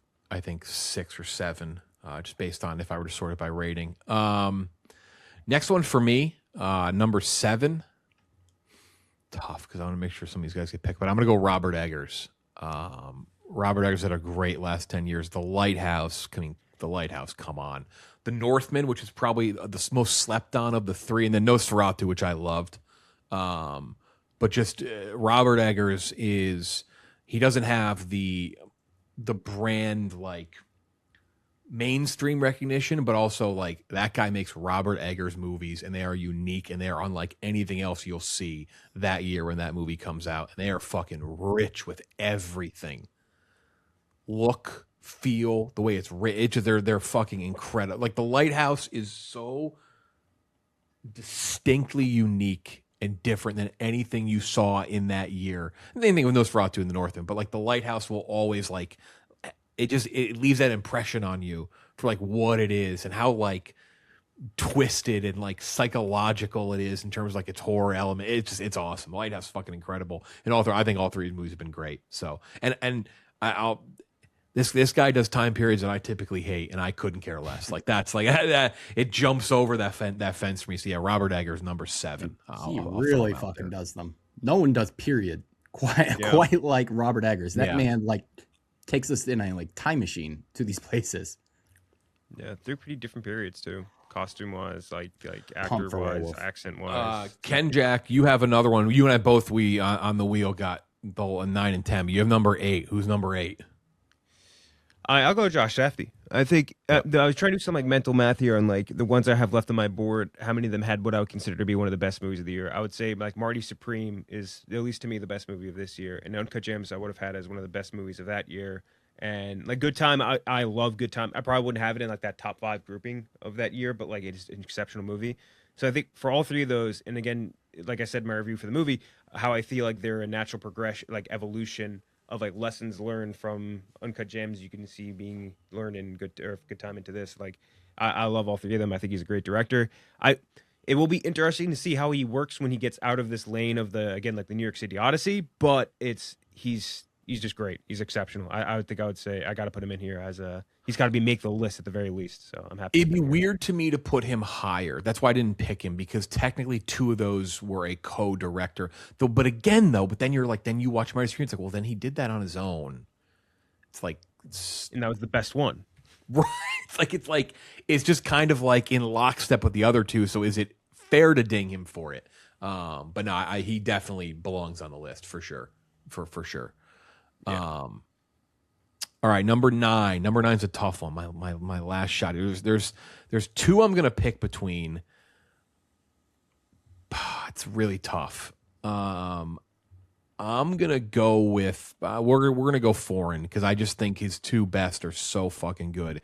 Even though the third Thelma's a drop off, I'm gonna go Joachim Trier, who has Thelma but also sentimental value this year and Worst Person in the World. Just probably, like, in terms of the last couple years, like one of the more like slept on. Like, this guy should be probably winning awards. And that also goes with his collaborator Renee Reinsva, who should win a Best Actress award at some point. I hope. She's that great in everything she's in. But Trier is my number 9 there, because he's just, I know. Worst Person in the World is one of the best movies I've ever seen, and sentimental value continues to grow in my mind, in my head, of like how much I love that movie. One of the best of this year, and like kind of like the odd man out with Sinners, One Battle, and Marty Supreme, in terms of like being talked about. And it's also just such a small release, and it's a foreign movie as well, but is fantastic. So yeah, I'm gonna put him there at number 9. I cut out someone who I love. I don't know if Kenjac will pick him. A tough cutout for me, because I do love all 4 of his releases. I had to try your 5th on my list. So I think it's a great pick, Jeff. Kenjac, number 10. Who is it? Who rounds out the list? You thought I was going to pick Baz Luhrmann? Is that what you were trying to tell me? No, there's no fucking way. I know. All he has is what, Elvis? There's no chance I was going to pick him. No. Maybe you'll pick. I don't know. Maybe you'll pick this guy. We'll see. I know. There's I know 3 Kenjac I'm hates stuck one of his between. movies. What? I know who you're talking about, Jeff, and I know Kenjac is not going to pick him because he fucking hates one of them. Yeah, I know he hates one of them. Yeah. There's 3 directors I'm stuck between. One of them has made the most work out of all of them. Like, he's made like 10 movies in this span. It's crazy how much he works. Although he kind of just uses the same actors, specifically actors, over and over and over and over again. But I don't think I'd pick him, even though I do like his movies a lot. Another one where he's kind of in the same lane most of the time, with the exception of this last movie, which he came out with this year, which I believe is in some of your guys' favorites list. I think I'll go with the director that has the singular best movie out of all the actors left, and then also what I would say a very, very solid number 2. I'll go with Bong. I'll get a second Korean on this list. Parasite is, I think, again, one of the best movies of the last 10 years. It's exceptional, so well crafted in every possible way. Such a good movie, and beautiful. Just a beautiful movie to look at, and just amazingly acted. And for us, like, I know, like, it's easy to be like a film nerd and be like, well, subtitles don't matter. Like, they kind of do. Like, you do need to also overcome a little bit of a barrier with that. And I think if you're able to get past that into a foreign audience, it's an impressive thing. And I think all their actors do a great job with that. So I think it's Park, the guy he usually collaborates with. He was so good in it. I think he's great. And I also love Okja. Like, Okja was one of those random. That was very early in the Netflix era. Okja, I thought, was a very, very good movie. Jake Gyllenhaal, weird as shit. Very interesting. I was critical of Mickey 17, but Mickey 17 has some very good parts of it. Like, absolutely. There's a lot I loved in Mickey 17. Yeah, it's a mixed bag. Yeah, the good is very, very good. It's just when you hear Bong is attached to this sort of property, you get your hopes up to the ceiling, and then when it doesn't hit that, it's a little bit of a bummer. But again, I love Parasite. Really like Okja. I think that's super underappreciated. And also, obviously we're stuck in this decade, the last decade, but if you go back to Bong's earlier stuff, I got like his entire rest of his filmography on this back wall. It's so fucking good. But Bong, I think, is so good, and I'll always tune in for anything that he makes. I'm pretty disappointed there was no room for Yorgos on anyone's list. That was my other guy. That was the only other one on my list. So mine was Ari Aster. Yep. Same for me. Ari Aster was what I was talking about, yeah. Yep. I am a Beau is Afraid guy. I like Beau is Afraid, and then you add that to Midsummer, Hereditary, and Eddington. Like, it was tough for me to leave off, but Trier I for like me. all 4 of those movies. So I good. don't. It's so hard to be like, I love Hereditary, or I love Midsummer, or I love Bo's See, Afraid. I Like, love Midsummer and love I can't Eddington. get there on any of those. Like, and to me, I love Parasite, and so like that to me, Yeah, is so but easy. Parasite is good enough to like lift up. Like I like Oakja, I like Make It 17. Parasite's so good, like it lifts up kind of the The whole Tide, thing. yeah. All right, with Yorgos, you're getting The Favorite. You're getting that's my favorite out of his. Begonia. Like I don't know how that didn't make it on here. Killing I a also Sacred don't. Deer. I don't care for Eggers. So like to me, that's like, Like, You Kinds of also get Kindness Kinds is of like Kindness. goes He down did. a little bit. Killing Sacred Deer goes down a little bit. Begonia I like too, but like Poor Things I like, but it's like The Favorite to me is up here, and then everything else since The Favorite is kind of like below that. You can say the same thing with Parasite, but I like Oakja more than most of those, I would say. I mentioned Barry Jenkins before. Obviously, has Mufasa. Martin McDonough has Banshees of Inisherin, It's Three not enough. Billboards. I've I kind of always liked Three Billboards, so like whatever. I know people. There's a lot of discourse around that movie. Sean Baker, Florida Yes. Project, Yep. Red Yeah, Rock, him as Nora. I had Tarantino on my list. For one one movie? I don't care. It's the best movie of that time. Yeah, like- it's just one. If you only do one, you just ruled out for me. Like I just It's which I literally know the may be best movie unfair of that because he time. is. I mean, I love Once. Once Upon a Time Hollywood is one of my favorites of all time. So, you mentioned Yorgos. Gerwig. We have no female directors on this list. Correct. We did not. Gerwig, Zhao, Celine Song, all. I would not. Celine it's Song. one movie. Celine Song definitely would have a chance. The one this year was kind of a step Material down. was just not Greta very Gerwig was good. close. Barbie for me kind of dinged her a bit because I don't love Barbie. Love Lady Bird. Lady Bird's an all timer for me. And Little Women's really good. Yep. Did you say Chloe Zhao, Gooch? Chloe Zhao, yeah. What are we doing? Eternals. Eternal. Also, like Eternals kills. I thought Hamnet wasn't good. That's Yeah. fair. If you don't like it, then she Would you wouldn't get be on the Writer list. or the last? Her- was it the last? Yeah, the writer was like Hiroki 2018. Koreeda, Yeah. who did Shoplifters, Broker, Monster. That's a very quiet, like 4-1 on here. That's like pretty high up there last 10 years. James, so interesting ones now. James Mangold, interesting one. You have Logan, Ford vs Ferrari, Indiana Jones, Not a Dusty, a fucking complete chance. unknown. That's an all over the map last 10 years. You want to talk about somebody who had two movies and then a third that ruined it. Spike Lee, Black Klansman, and Defy Bloods, and then highest to lowest. Spielberg's got a crazy list: West Side Story, The Fablemans, then The Post, Ready Player One, and the BFG. Yeah. That's all over the place. That's a wild list. I gave every director one mulligan. So I was like, we can get rid of the BFG. And then I was like, fuck, the post is still Here's a on crazy here. one. Here's David Lowery, The Green Knight, A Ghost Story, Old Man and the Gun. That's a great three. That is really good. Peter Pan and Wendy. Wendy and Pete's Dragon. Yeah, I was about to say you missed out. There's That's definitely a one that cr- was missing there. That's Peter a Pan. crazy 5 movies in the last 10 years. And then another one, Taika Waititi, Hunt for the Wilder People, Jojo Rabbit, Thor Ragnarok, Thor Love and Thunder, Next Goal Win. That's It's three really good movies though. three It's really awesome good- movies. He was But on you- my top 20. Like he was Yeah, on but my my next list. It's those last two. It's like it just He was just that early period. He was riffing on a level that was freaking sublime, man. Like you would not believe. Oh, So Gooch we got have it. Denis Villeneuve, Christopher Nolan, Paul Thomas Anderson, Jordan Peele, Martin Scorsese, Park Chan-wook, Robert Eggers, Josh Safdie, Joachim Trier, and Bong Joon-ho. So Do you want to hear how the fans would have voted? yep. Yeah. Yeah, I averaged out their scores. Robert Eggers at 10, Jordan Peele at 9, Chazelle at 8, Scorsese at 7. People fucking Gerwig- love Babylon, man. That's the thing. I don't love Babylon. Yeah, no, I would have. He would have been on my list. Scorsese at 7, Gerwig at 6, Nolan at 5, which is he's kind of getting dinged by Tenet there. Trier at 4, PTA at 3, Park Chan Wook at 2, and Denny at 1. I gotta say, our boys are ball knowers. Yeah, they No, are. I wasn't Oh, yeah. expecting half those guys up there. Yeah. They always, every time we've done this, they always have like awesome answers. Yeah, great work, fellas, and ladies. Hey y'all, it's Gooch. Congratulations on making it this far into Project Big Screen episode 13. Now I'm going to tell you how to join our fan rankings, and all that is a follow from us on Letterboxd. So what I want you to do is comment below whether you're watching on YouTube or listening on Spotify. Comment below with your answer to this question. Who do you think is the next actor or actress to take the big leap and cement themselves as an A-list movie star? Maybe you don't think Timothy did that, but boy, oh boy, I did. So who do you think is going to follow in his footsteps next, take that big leap, and become one of our great movie stars? Comment your answer below with your Letterboxd handle, and I'll follow you on Letterboxd from our Project Big Screen official account, and that's how you will be a part of our fan rankings. As always, thank you so much for the support you've given us this year. Really I cannot express enough how much it's meant to me, how much it's meant to us. You're keeping the lights on here.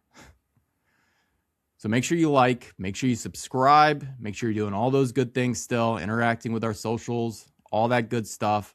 Keep listening to the show. And as always, thank you so much. Now back to the show.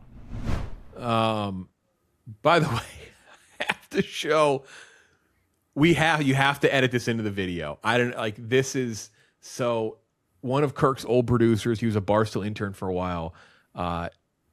His name's Jack Coleman. He is currently seeing Marty Supreme, and I've seen this theater before in New York. You look at this theater he's watching this movie in. Did he go to a guy's house for this movie? Look at this theater he's watching it in.